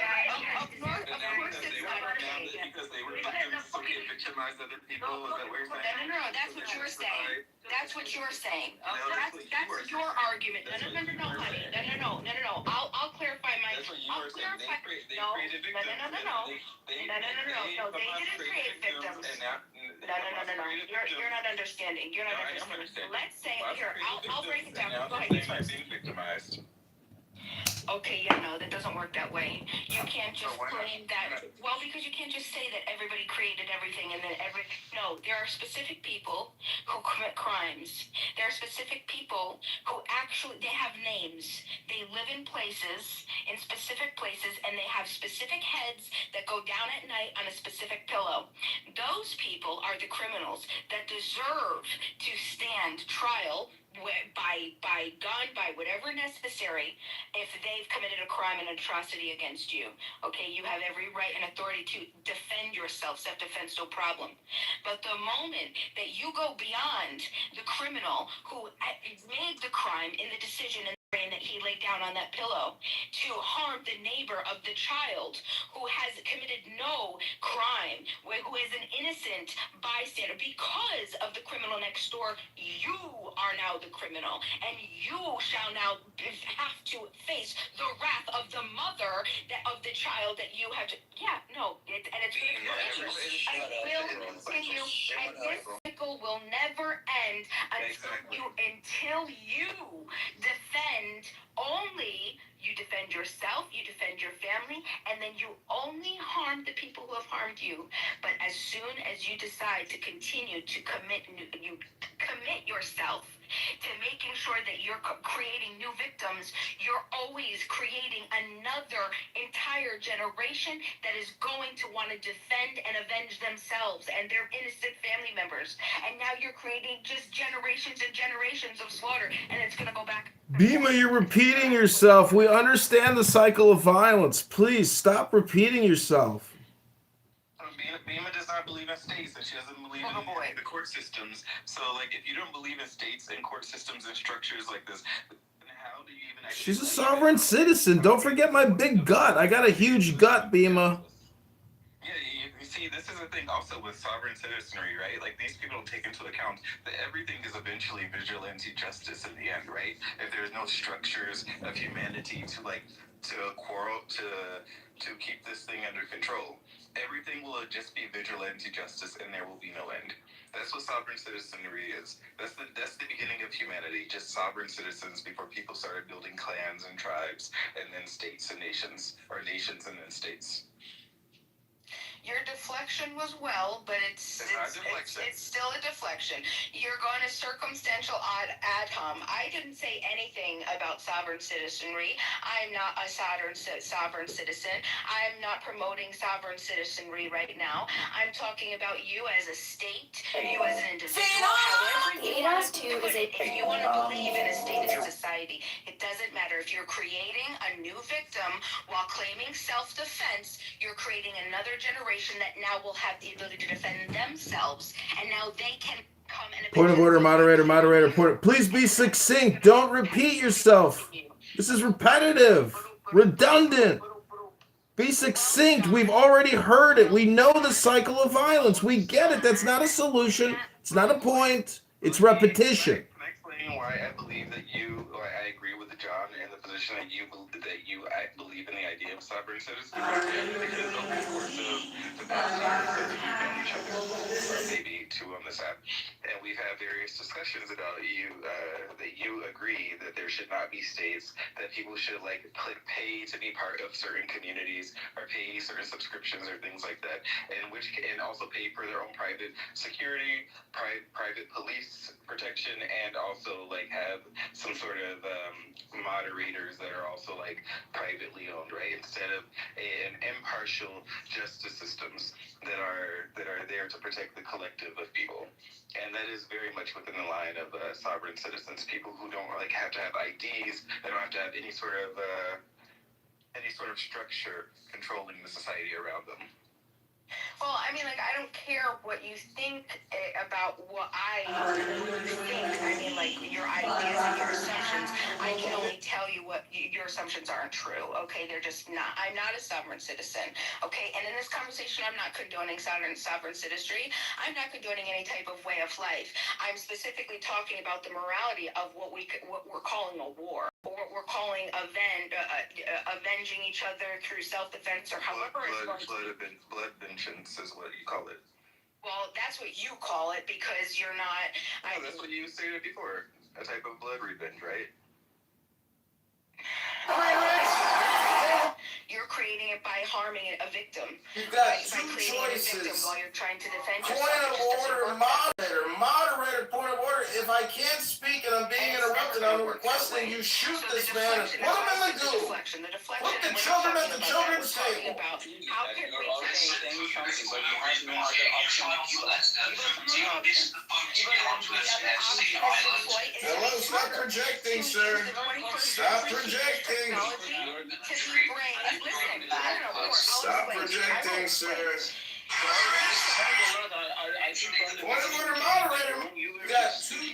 And that we will free you from the treachery of the IRGC and their cruel assassins that are murdering you in the streets. America is willing to go all the way. Are you willing to meet us to help claim your sovereign land as your own again, free from these Islamic terrorists?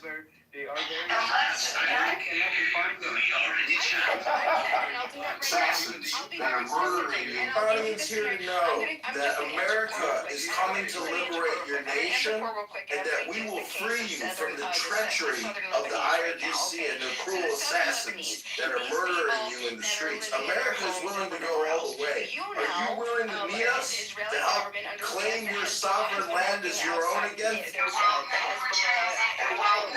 In the United States, we have Republican and Democratic communities. Because it's like it feels like I don't pledge my allegiance to Hezbollah. However, there's a way as it's going to humanity. If our situation hasn't turned into a great outcome, I don't think I have a lot of that to get my opinion. And I really also dislike hearing screeching Iranian women. To me, it's such a turnoff. It makes me want to think, you know what? I'm not with that woman. I'm not with her. She's going to come on a social audio app and scream, you know, you gotta kill these fucking people, you gotta fight. To me, that's a big turnoff. I wouldn't go sacrifice myself for a loudmouth cunt on a fucking social audio app screaming for the death of these, you know, Islamic IRGC. That's just me. What do you think, Dan? Support your You have to and we have to agree to it because they're under no obligation to sacrifice themselves with their homes and their families for your self-defense. You have a agreement with somebody else, and you have to take that up with Hezbollah as innocent people. We want international businesses to pour into this country for liberty. For liberty. Destroyed. Make it affordable for them to move out of their home. All the time. And I have never, ever heard one word of sympathy from any of you because This is the way that it's going to be. Military boots on the ground, and there's no guarantee that anybody could even go back. You leave because we say so. You leave because we say so. No, I'm telling you. Ask me what you asked me. I'm giving you a step-by-step straight answer. What do you mean? Hypothetical, because you actually don't know when the government of Lebanon told them to move, to leave that area, like what they offered them, right? You just said, well, I believe that Israel should do the same. You know what happens when what's going to happen to the wreckage and the car that Hamas caused of Israel? The houses that were burned down are blown up, and from the IRGC, you know who's going to pay for that?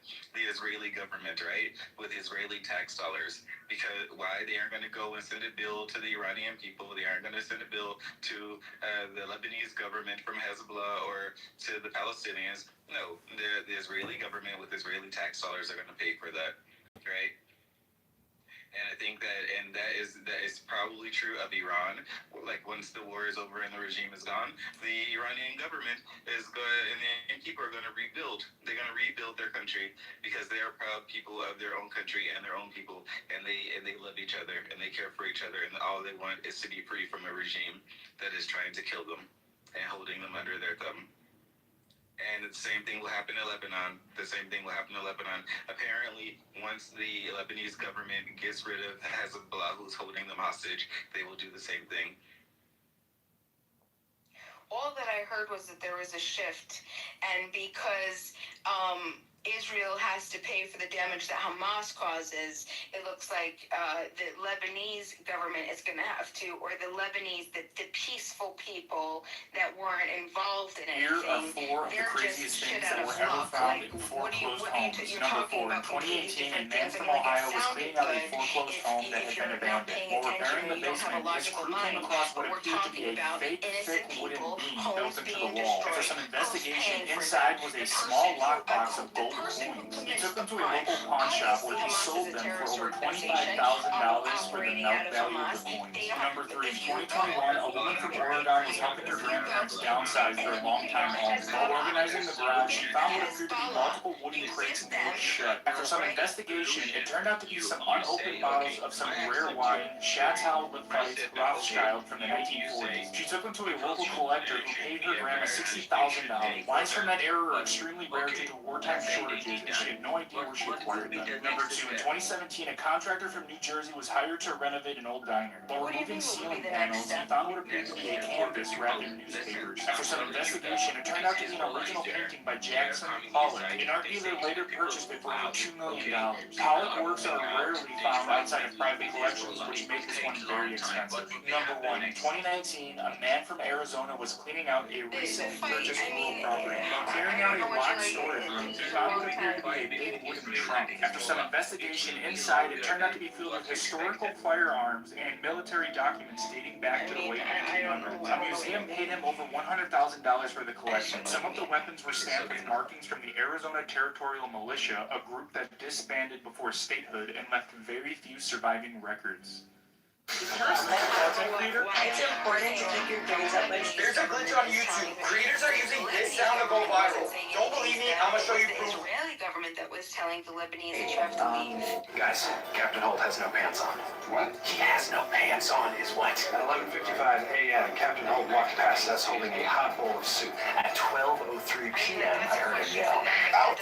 At 12:07, he called Gina into his office. She entered, holding nothing. 1 minute later, she left holding an opaque bag. Captain Holt's pants were in that bag. His knees are in the breeze. Evidence is circumstantial. I just needed you to sign something at my desk real quick. Just leave it on the couch. You're gonna freak. Yo-Yo Ma is in the precinct and he's giving out autographs. Yo-Yo Ma is on tour in Australia right now. How would you do that? I'm choking on a lozenge. I got the drink. Hey, made you another bowl of soup. You spilled yours earlier, but you're gonna have to come over here to get it. Mr. Rock, I'm sitting wasting time. So yes, I spilled some extra on my pants and I'm sitting in my underwear. Sir, I need you to sign off on. Look at that. Just 3 people with pants on having a normal conversation. At least from the Guys. are assisting the aggressor in this capacity. I don't know assisting or not.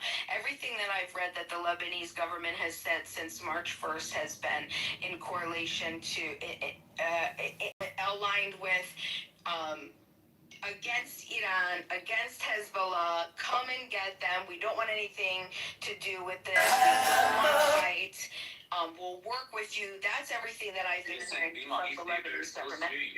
I'm telling you, if the Lebanese government were so serious, they should just let the Iranian people not enter to their country when they see they are doing this bad stuff. So let's put it this way: the Lebanese government are passive actors in a way, right? Because they don't want to be seen as aggressors. Why? Because the Hezbollah has their foot on their neck, and if they are seen as going against the other Muslim countries or other Arab countries, I should say, some of those people will send their terrorist groups to attack them, and they went through their own issues over the course of like decades, right? Internal strife and wars. They don't want like some sort of Shia group or whatever the case may be to attack them internally and take them down. But it seems as if, at least from March 1st, right, when America got involved and Israel got involved in attacking IRGC directly, that they are on the side of the people that you consider to be the aggressors, right? So it seems like a very complicated body of politics here that a lot of people really... Are just numbers. They're the years I wore the uniform. Are just numbers. They're the years I wore the uniform for our country. Years that taught me loyalty. $89 more in property tax. 40 tax up 15%. Chicago is drowning in debt. $48 billion. John Kitover. I served our country. Won in office, and I'm keeping my promise. If what you're saying is true, you're making my Those numbers mark the times our city. Chicago, tonight we write a new chapter.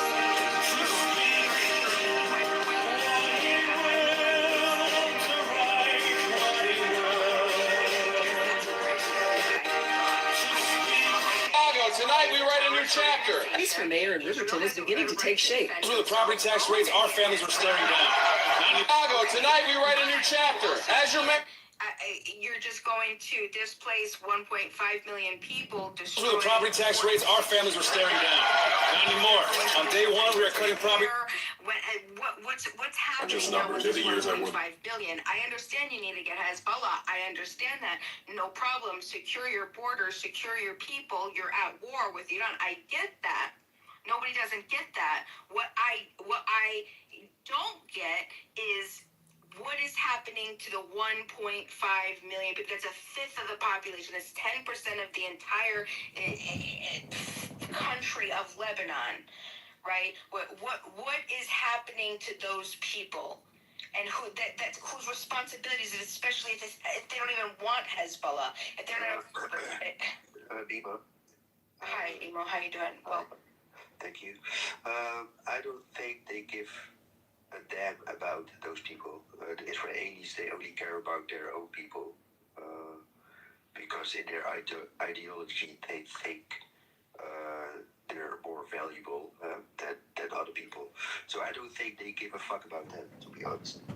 Is that your opinion that that's their ideology? Because I'd say it's the exact fucking opposite of what you said. So who's right? Like look at what happened last year, right? When Jolani took control over Syria, right? This guy, I think it was in not ISIS. What is it called? Whatever terrorist group he was a part of, he and his bandits went down to southern Lebanon, and they were attacking the Druze people. I mean, not southern Lebanon, southern Syria, and they were attacking the Druze people. They were cutting the beards off of the sheikhs, and people said the same thing. Oh, Israel's trying to colonize southern Syria. Why? Because Israel sent out a convoy to southern Syria to talk to the people and the Druze there to see what assistance they can provide for them. But oh no, they're trying to colonize the land of the Druze and all of this in southern Syria. Like anything that Israel does, they don't care about their own people. They only care about themselves. They don't care about helping anybody else. But apparently, Israel's actually helping people. And people are saying, oh, they don't care about them. They're just trying to kill them all. Shai, why do you use this tone of voice when you try to make your argument? I don't understand. We can have a normal conversation if you like, but the way you speak is not the way I want to have a conversation. What are you, tone policing? What is this, the tone police? He's the tone police. The tone police is here, you guys. We gotta leave the party. The tone police is here. Boy. I know you don't give a damn, Shai. I don't. You know, when you say that Jews, and as Bima used the word Jewry earlier, when you claim that they don't care about their neighbors, schmucko, they're concerned about their security, and their neighbors are being bad neighbors. You ever live in a neighborhood where your neighbor was a dick and he kept fucking with you, and finally you had to take some legal action, some lawfare or some military action to secure your person, to make sure you're not hit by indiscriminate fire over a border wall? So the point is security, strength, intelligence, love the law. Love the law and stop violating the law, and there will be no repercussions. Hello? Are you Armenian? Is Emo Armenian? No, I'm Moroccan. I am Moroccan. Oh, Moroccan? Yeah. John, do you know what the word goy means? Ever heard about it? You know what the word kosher means, you stupid mother... Okay, is this the way it goes? Is this how you speak with each other, guys? Yeah, John's a clown. No, unfortunately, he's just a joke. And also, I don't know if you... That's not true. I am retarded. Jewry, excuse me. Jewry is a word that is... that refers to Jewish people. I've learned that. It's not a pejorative. Thank you, Tuna. Tuna helps me. It's not a slur. It's a formal noun to describe people that share Jewish culture. And I learned that recently. Yeah, except you used it in a negative context towards Jewish people, and you called them the Jewry. You can't do no business with the Jewry. The Jewry gotta go take their business elsewhere. She was trying not to say the elders of the cause of Zion. Exactly. Another Jewish trope. Bigotry. Racism. You're a hypocrite, Ema. The elders of the what of Zion, Sam? Polish your head, you fucking child molesting bald fuck. Stop projecting on me, Tuna. That's sickening. You're a sick human being. You're the one that molests children, you fucking... Oh my God, stop projecting that on me. You're a sick bastard. Well, why did you get thrown out of the military then? Had nothing to do with what you just said. I didn't get thrown out, schmucko. What, do you want to know my history and biography? Are you interested in joining my campaign? Oh, you're just here to sling slingshots, ad hominems at me. If your campaign is for locking up mental people, I am happy to give you a bed. You want to bed me? Dude, you guys all just heard it. This guy's calling me a pedo and he wants to bed me now. We heard it all, Tuna boy. Detail a Jewish plot for global domination, largely plagiarized from several earlier sources. It was first published in Imperial Russia in 1903, translated into multiple languages and disseminated, I'm not educated, internationally in the early part of the 20th century. It played a key part in popularizing the belief in an international Jewish conspiracy. So the Protocols of the Elders of Zion is an anti-Semitic... There you go. It's blood libel propaganda to stir up the people to go commit anti-Semitic attacks. You're just spreading it. By the British newspaper, The Times, in 1921, and by the German newspaper, Frankfurter Zeitung, in 1924. And this is interesting. I have never heard of this before. You didn't hear about the fake news, Beamer? You didn't know the Elders of the Protocols of Zion is a fake news anti-Semitic bullshit to get people to hate Jews? And you're spreading the misinformation and the blood libel now? Don't you know the fucking law? Well, thank God the Israelis got a military and a police force to defend themselves against people like you that spread hate. Misinformation? You're a hypocrite. Hello? Aspire for grandeur, but the reality is that you're broke. The VA doesn't even want to talk to you. You're a ridiculous clown that has to draw attention. The VA doesn't want to talk to me. You are literally a waste of skin. This is literally like your opinion. How would you possibly know that the VA doesn't want to talk to me, a distinguished veteran? You're so bollocks calling people pedophiles. Why does a pedophile always call other people pedophiles? It's called projection, Tuna. You sick fuck, you. Kick this fucking tuna to the ocean. We don't want him here on this boat, you sick mongrel. You British twat. You sick fuck, Tuna boy. Yeah, no, so we need some asylums to lock up these child molesting faggots. They are a danger to society. Here we go with the projection again. We're just describing you, John. No, Tuna boy. We're recording your projection, Tuna boy, for the world to see. I've actually published your home addresses, but you don't use your home address, do you? My home address, you can come over and have a cup of tea anytime you want, Tuna boy. I think the decibels with which you're yelling, I actually think that it's damaging my ear because, like, my inner ear vibrates when your voice reaches. It's like it actually. Are you talking to me or are you talking to Tuna boy? I'm just imitating Tuna boy here. Could you just take it down? Like, you could still, but just. I apologize. I was merely responding to Tuna boy here. maybe speak in a manly voice? Can you put your man voice on and have like the depth? Are you saying Tuna Boy doesn't sound like a man? I need bass. The screeching, it's like, it's hurting my ear. Imagine you were having a conversation with your father who disowned you. Imagine. My father who disowned me? How would you know my father disowned me, Tuna Boy? How do you know so many intimate details of my life? Are you my YouTube Super Stalker fan? Are you subscribed to all my YouTube channels? You're not that hard because you try to advertise yourself to the world. Thank you very little, Tuna Boy. I see you won't be voting for me in the Academy Awards.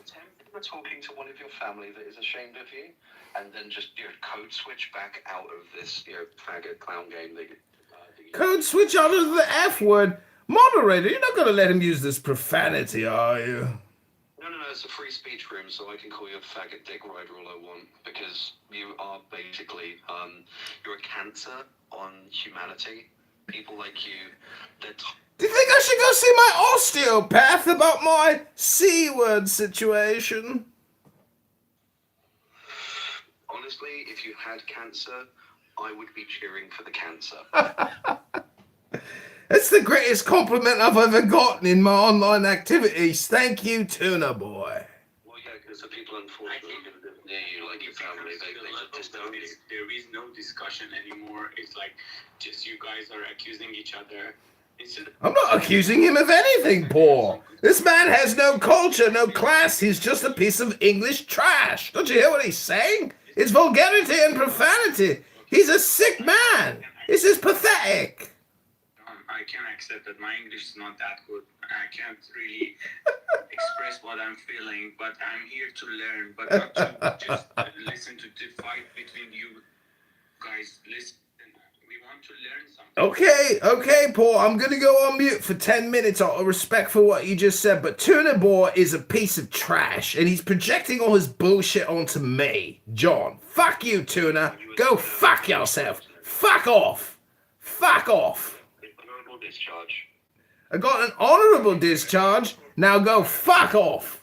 So, poor, I think that we're speaking to the audience more so than anybody else, because I don't think that Cardi B is live. cares about certain details or ideas about the situation. I think that she's just sort of like set on her position.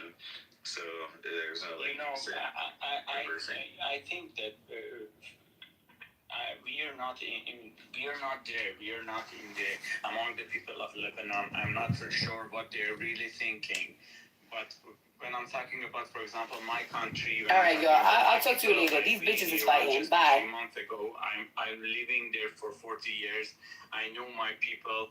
I know how they feel about our government, our society, our whatever. So when I'm telling that there is no other possibility for the people to do something against these guys, and for example, if U.S. and issues attacks us, and there are some casualties of the innocent civilians, I'm not so sure what they really think. We have to pay the price to get our freedom. Otherwise, we have to suffer for a longer period than what we are expecting. Let's say that people Hezbollah is staying there in Lebanon for longer period. What would be the result? The result is that if you go to Lebanon, you will see the city is divided to two parts. The part of the Muslim and Hezbollah holding are poor, have nothing really bad situation. I'm not so sure what the other part of the city of Lebanon, which I have been there 10 years ago. I'm not sure now what it looks like. But when you go to the Christian side, you will see modern shops and everything, which means that there is something wrong between the people who are living among the Hezbollah. I guarantee you that some people are living among the Hezbollah. They are supporting them. They are feeding. They are getting money from Hezbollah. That's why they have to suffer again.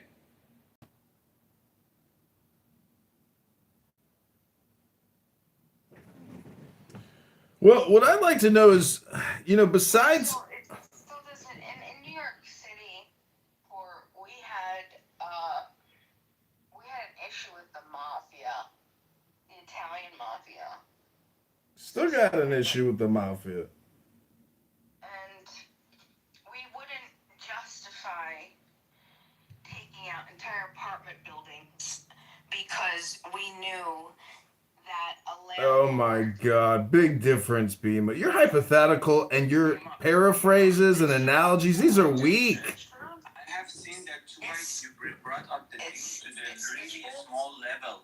When we are speaking among the countries, it's different from the level of taking hostages, having some, I don't know, mafia among the people. It's a little bit different. Please don't bring these excuses like, listen, the issue is with the mentality and the country. We are not there. We are not. I'm not for sure what they're really thinking. But when I'm talking about, for example, my country. All right, y'all. I'll talk to you later. These bitches is fighting. Bye. I'm living there for 40 years. I know my people. It doesn't matter if it's small or large. The implications are still the same. People like to, I believe that people like to use the scale to justify the atrocities that they commit, and I think that that's a big problem. And the reason for that is because it's easy, but that doesn't make you a hero. That doesn't make you a Christian. Cardi B. You also because you're oppressing other peaceful people, and that's the biggest problem. Let me tell you something. So I think that These mafia people, when they are acting in the city and they are killing innocent people, what would be the answer there? the answer would be to go and get the people that are killing innocent people. It would be to do whatever you have to do. Without casualties, it's not possible. You can't say that. No, it's people say that. No, it's an excuse. It's an excuse. We are not between the people who are innocent and who are civilians, and they are not acting against you. It's not possible. Even in my country, when now US and Israel came in, when they hit one apartment, the other apartment would be foul, and we have to accept that casualties. Otherwise, we have to live with the terrorist people. Yeah, no, it's not, and that's why. Bima, we gotta go to sleep. It's 4 in the morning. It's almost 4:20. So smoke it if you got it. But what I'd like to know, Bima, is these conversations and these debates are endless, but the instruction and teachers on how to achieve peace, joy, and harmony, I have yet to hear you give a lecture or a teaching on how we can achieve world peace. So therefore, you're just hyper polarized political like everybody else, but you're not teaching meditation. You're not teaching true peace. That's what none of these people do in this region. All they do is social identity politics and ruthless warfare and terrorism. It's pathetic. It's barbarism. It's 1650 for these people. It's 1450. They're fucking madmen. Madmen, Bima!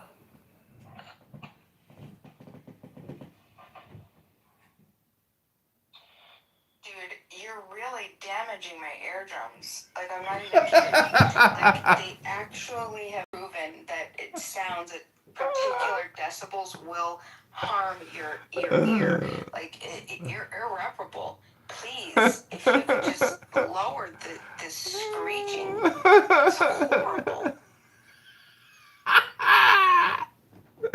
I'm sorry, what did you say? I was just picking my nose and wiping a booger on my shirt. I couldn't hear you. Thank you. Just talk in your normal voice. That's good.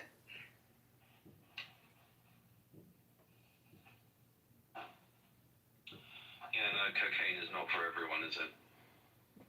I don't like cocaine. I don't even like the way it smells. I actually have an earache right now. My right ear actually is aching. Wait, I want you to process. Hello? You have actually harmed my ear. Here comes another complaint. Dude, I'm not even kidding. Like, right now, I might have to leave. I don't want to move you. Oh, no. But you're, like, it's really... Oy vey.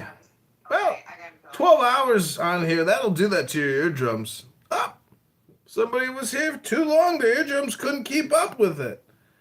Well, I guess Tuna Boy's got all the answers, everybody. If you need any life advice or you're concerned about geopolitical strategy, just ask Tuna Boy. Tuna Boy here knows the answers to everything. Please proceed and educate us all, Dr. Tuna. Your proof that AIDS is not strong enough.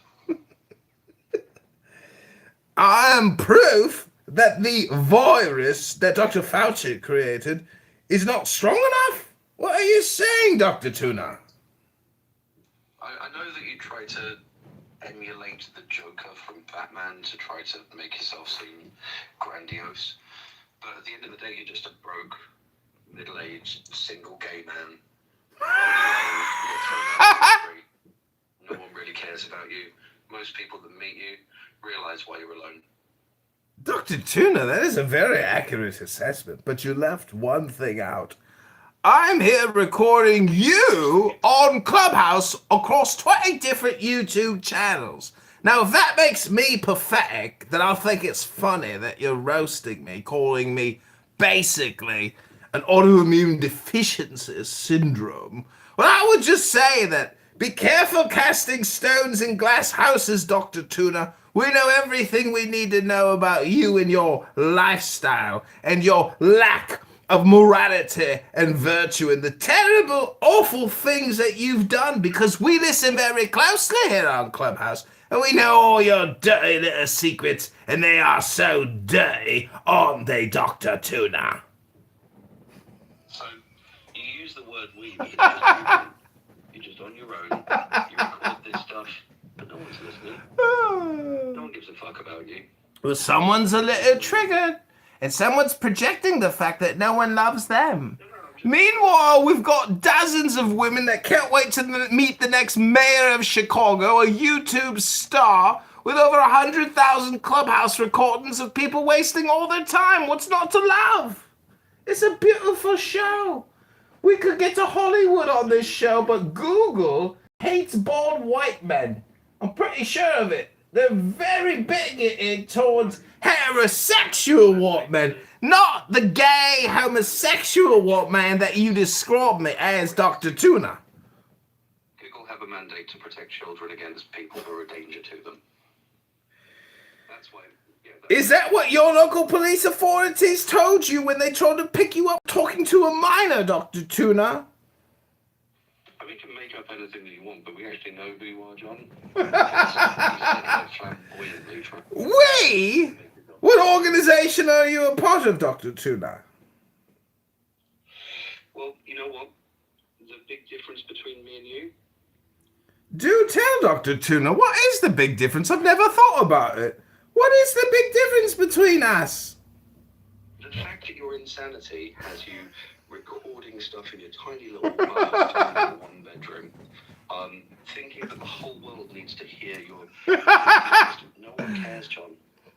You know, you crashed out. Well, Dr. Tuna, I hate to break the projection to you, but I've got millions of views and thousands of followers and friends, even you, because without my critics, my art would be of no value. And that's why I'm recording you right now to create a little clip to say that without the critic, there couldn't be an artist, and without an artist, there wouldn't be a critic. Now would there, Dr. Tuna? So you're saying that your insanity is art? That's your point. Absolutely it's art. You just don't like me art because you got bad taste.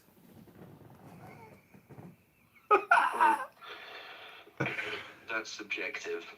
If you're saying that you are... It's not subjective, it's objective. I've got 100,000 videos. Those are objects, not just subjects. You know, you're just a terrible art critic. You ever think about that? It's not me that is the problem. It's the fact that you're a terrible art critic because you got no taste. You're just a terrible, terrible, awful human being, Dr. Tuna. Is that what you said at your court-martial when you got thrown out of the military? Hit my court-martial and got thrown out of the military? What are you talking about, Dr. Tuna? Are you projecting again? Did you get thrown out for being LGBTQ? What we're witnessing here is John Kitover roasting Tuna Boy in London or Wickshire, wherever the fuck this fucking... Where did you drag this tuna out of the ocean from? Hello? I've seen you in those Japanese videos, Tuna.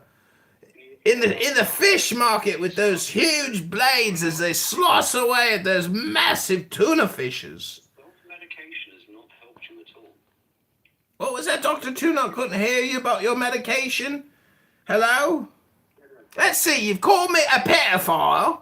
You've called me some other things. But let's be honest, Dr. Tuna, I'm very happy over here. I'm full of joy. And that is probably more than what you could say for your weak and pathetic little life. Roasting just poor little mayoral candidate John Kitover late at night. It's almost 5 in the morning. And you're here roasting me while I'm sitting here roasting you. I guess we got that in common though, don't we? Hello? You need to stop self-medicating. It's not helping you. You need to actually get some professional help and maybe lead some sort of life that isn't just like living in your underwear, screaming at people on the internet, thinking that the world is watching. No one gives a fuck about you. That's why your family abandoned you. That's why you don't have any real friends, and that's why you glean attention from total strangers. Is this a projection, or are you accurately diagnosing me, Dr. Tuna? Well, the fact that you're up at 5 o'clock in the morning with this mad rant, thinking... Mad rant? I'm sitting here talking to a guy in fucking London, bollocks! You're on my YouTube channel, mate. I'm creating product in here. More than I could say for you complaining about a guy in his underpants live on YouTube. That's pathetic. At least I'm creating a product here that I can monetize and thousands of people can watch. You're just a complainer. Accept a little personal responsibility in your life and I'm sure things will turn around, mate. Cheerio. Chop chop. See you. Go on then, fuck off. Fuck off? Did you just say fuck off? You can go fuck off, tuna boy. Oh yeah, you're gonna monetize loads on YouTube out of that. We just monetized it and clipped it. You're now forever in my YouTube channel for all time. Every penny I make, I'll think of you, Tuna Boy, the man who came to make fun of me, mayoral candidate John Kitover. You're pathetic. I'm so glad we eternally separated ourselves from you and your kind, your disgusting pedo king. His fat little fingers. Don't worry, he'll be gone soon enough. King of England's gonna die soon, that fat little fingered pedo. Ha! And you're sitting here making fun of me. I know everything about you, Tuna Boy. I heard all your dirty little secrets on this app. You're a naughty little rascal. Talking bullshit about me. Talking bullshit about me, mate. I know all your bullshit. That's why you don't like me, because I know all your dirty little secrets. You're in my recordings. I remember you now, Tuna Boy. I remember everything you said and why you're so upset with me. Because I recorded you. My father did this. How can my father disown me, mate? I'm a free man. I'm 43 years old. Fathers don't disown their fucking children when they're grown men, you fucking twat. You fucking wanker. You fucking wanker. You're projecting your father's relationship with yourself onto me, mate. You're a fucking tosser. A fucking tosser, mate. You fucking wanker. Yeah, and that's where the aggression comes out. Because you're going to have to look in the mirror at some point. Instead of aggression? I'm sitting here barbecue roasting you. Pass me the fucking coleslaw, wanker. John, nobody likes you. And you know that deep down. And that's why you put on a more and more gregarious and, vibrant personality and, try to make this this flamboyant display even more ridiculous. But at the end of the day, no one likes you. That's projection again, mate. I'm not an evergreen projection totem pole for you to project onto me, Dr. Tuna. I've got lots of people that like me. I've got lots of girls that love me. Lots of men that love me. Friends. You're projecting your life onto me, John Kitover, Chicago mayoral candidate. Be sure to vote 2/23/27. Go to chicagomayorvote.com right now. Don't listen to Tuna Boy. He's just a pessimist. He's a critic and a hypocrite. Mate, you're a wanker and a tosser. Fuck off! Your entire life on Clubhouse, in this drugged up state, thinking that you're doing work. You're not. You're just unlikable and lonely. Oh! Unlikable and lonely. It sounds again like you're projecting onto me, mate. Stop projecting onto me. Stop projecting, mate. Go to the bathroom. Turn the on in your little bathroom. Look in the mirror in the bathroom, Dr. Tuna, and repeat back everything you just said to me, but to yourself. And then you'll realize, oh, fuck, man, he's right. I'm sitting there projecting onto him all my own personal bullshit. All my own personal problems. I'm accusing John Kitover of doing all the things that's wrong with me. What's wrong with me? I'm on Clubhouse at night making fun of John Kitover. But it's actually just a projection of my own life. Oh, Lord Jesus. Why am I on Clubhouse projecting onto John Kitover? Oh, it's so pathetic, Tuna Boy. You're so pathetic. Fucking wanker. Fucking tosser. I'm so glad we eternally separated from you fucking English twats. Thank God we had Thomas Jefferson to know that people like you are not worthy of our respect here in America. And that's why Thomas Jefferson eternally separated us through our Declaration of Independence from fucktards like you. Now go fuck off, Tuna Boy. It's not why you are hitting each other, why you are doing this to each other. Instead of just having good conversation, you accuse each other for nothing. Oh, no, it's definitely on the register. No. You come up with good things to speak about, not like just accusing each other for nothing. I'm not telling that John is right or you're wrong. Thank you, Paul. That's very gentlemanly of you and very grown up of you, unlike Dr. Tuna here. He's just a negative nilly, a wanker and a tosser. Fuck these British English twats. Go fuck yourself. You're not gonna help do shit in Iran, are you? Because you're a bunch of pussy cowards. Oh, you're gonna sit at home with your little fucking king and count your fucking exchequer in fucking London. You're a pussy. You're never gonna go to Tehran and do nothing. You're useless, Tuna Boy. You're weak. You're pathetic. You're a wanker. You're a tosser. Now fuck off, Tuna Boy. Fuck off. John, please. Let us speak to each other, not like just accusing each other for nothing. I'm telling you, okay, let's say that you're right or you're wrong. It doesn't matter. That like we are here to just speak with each other. These rooms are for speaking, not to fighting with each other with nothing. Okay, we have some like opposite opinion, but it doesn't mean that we are enemy. We are different people from different region with different thinking. We have to admit that that's the first thing that when we are coming to this clubhouse or whatever, when we are sitting in a space that we want to know each other. We want to learn from each other. We don't want to fight with each other. I know there are sometimes something you think is insulting. Maybe Tuna say something, maybe I say something.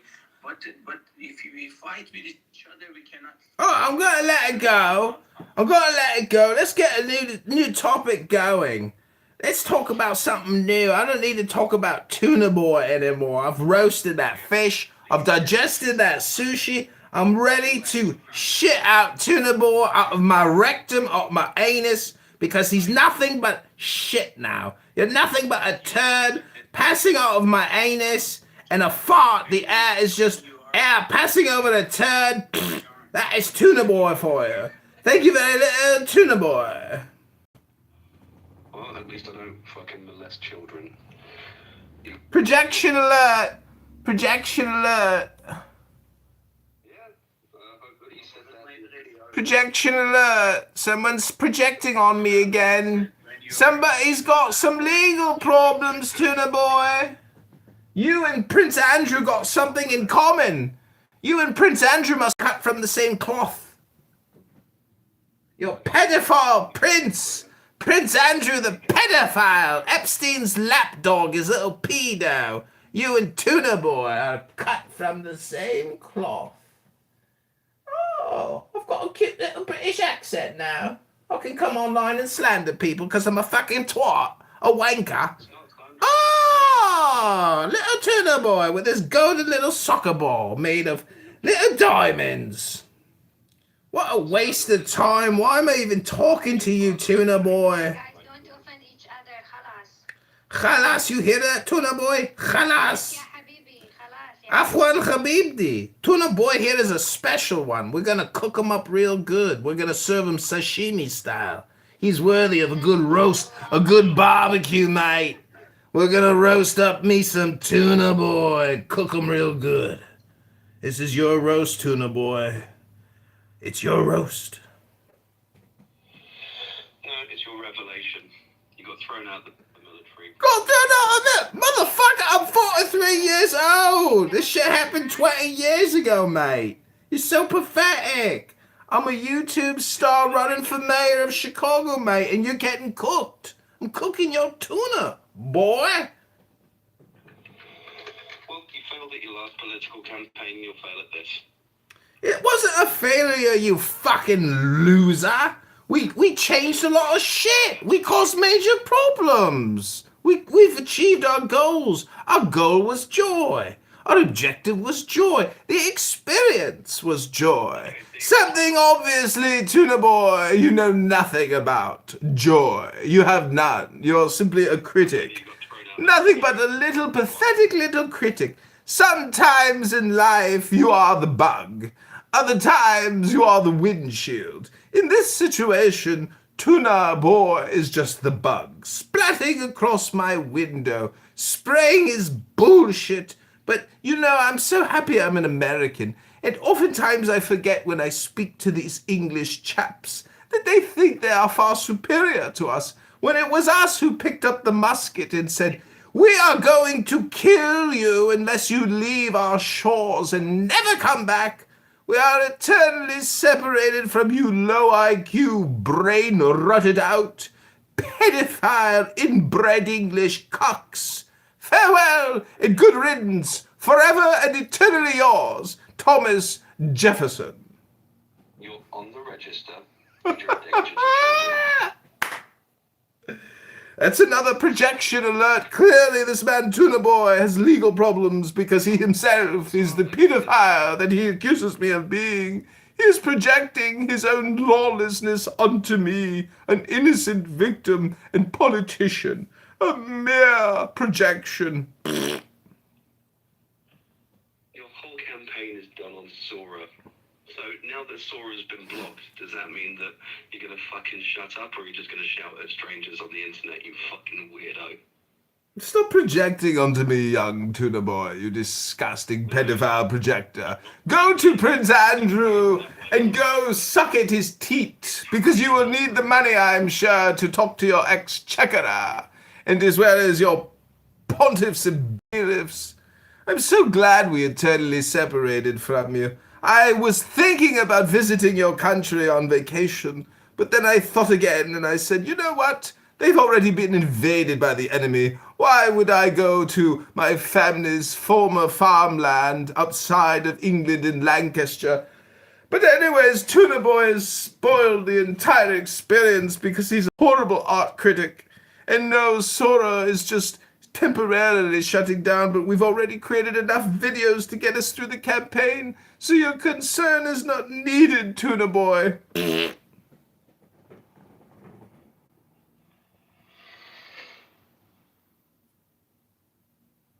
really hope that the drugs that you're on end up bursting your liver to save your neighbours from... So you've wished cancer upon me, a popped liver.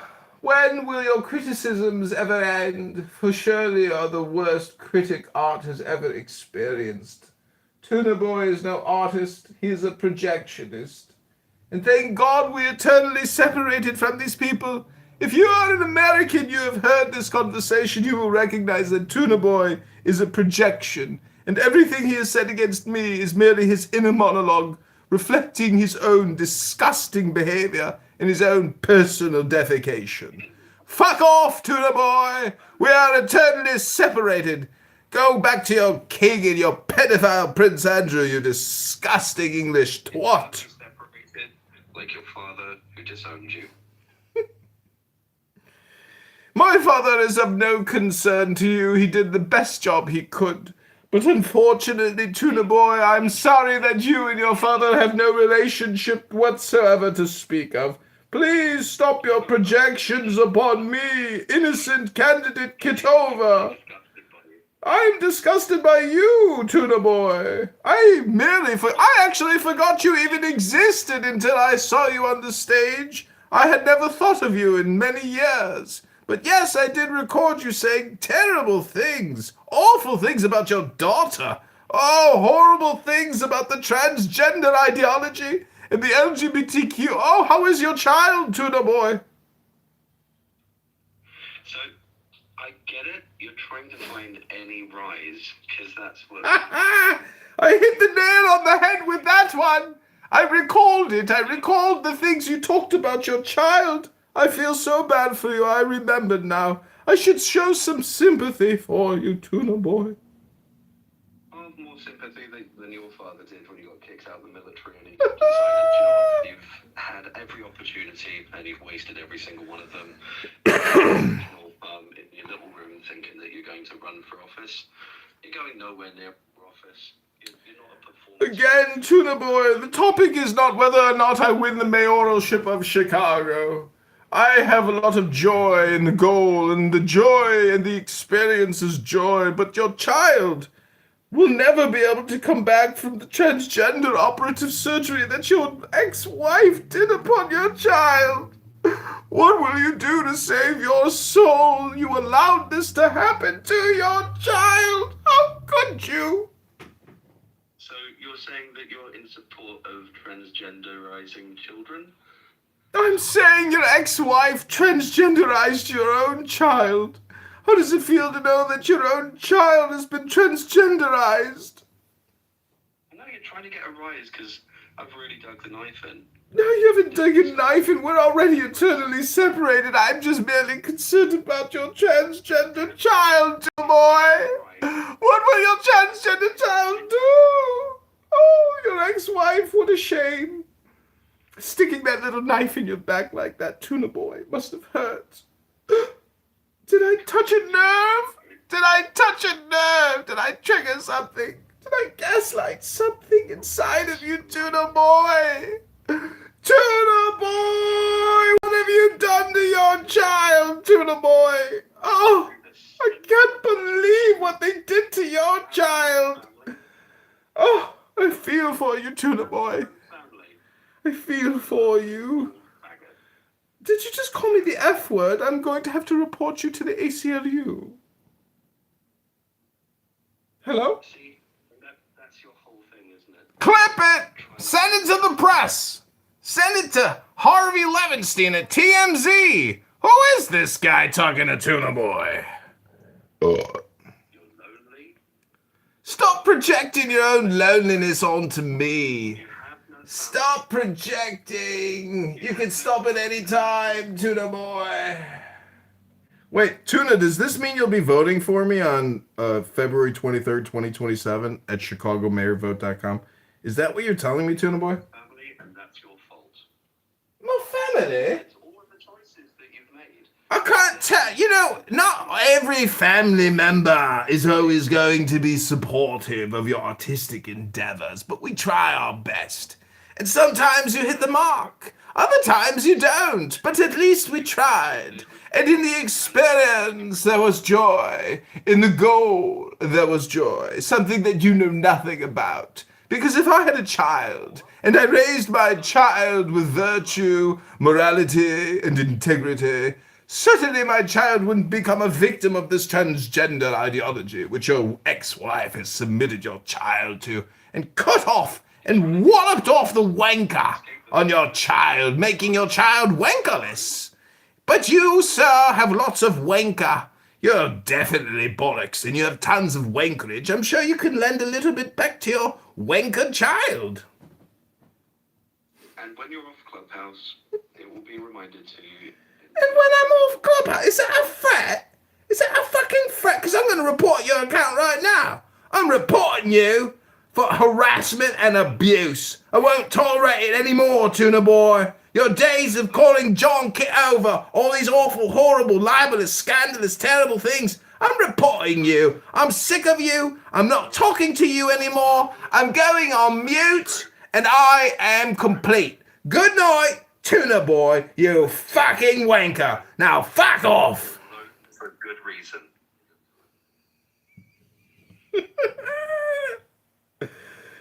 Okay, this has been a Matt Cool production starring Tuna Boy in London. He tried to roast us. He got pretty close. That was pretty good. I gotta give him some credit. But I think my English accent is so mocking, so insultuous, that in the end, if there was a rating system, we would have won.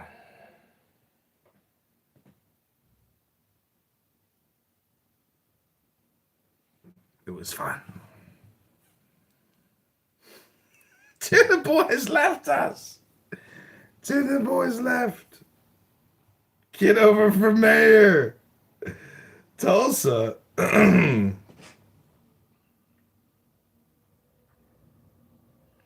Tulsa.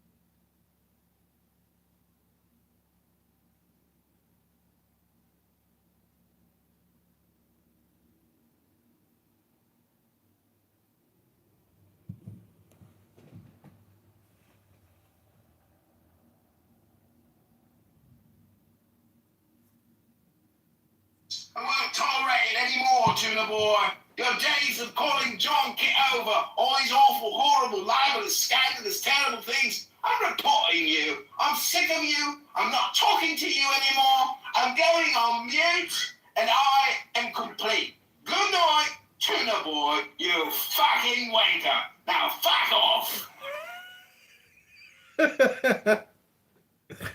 Oh, this is gonna be funny. All right, I hope you enjoyed. Go to go to ChicagoMayorVote.com or JohnKitoverChicago.com or ChicagoMayoral.com.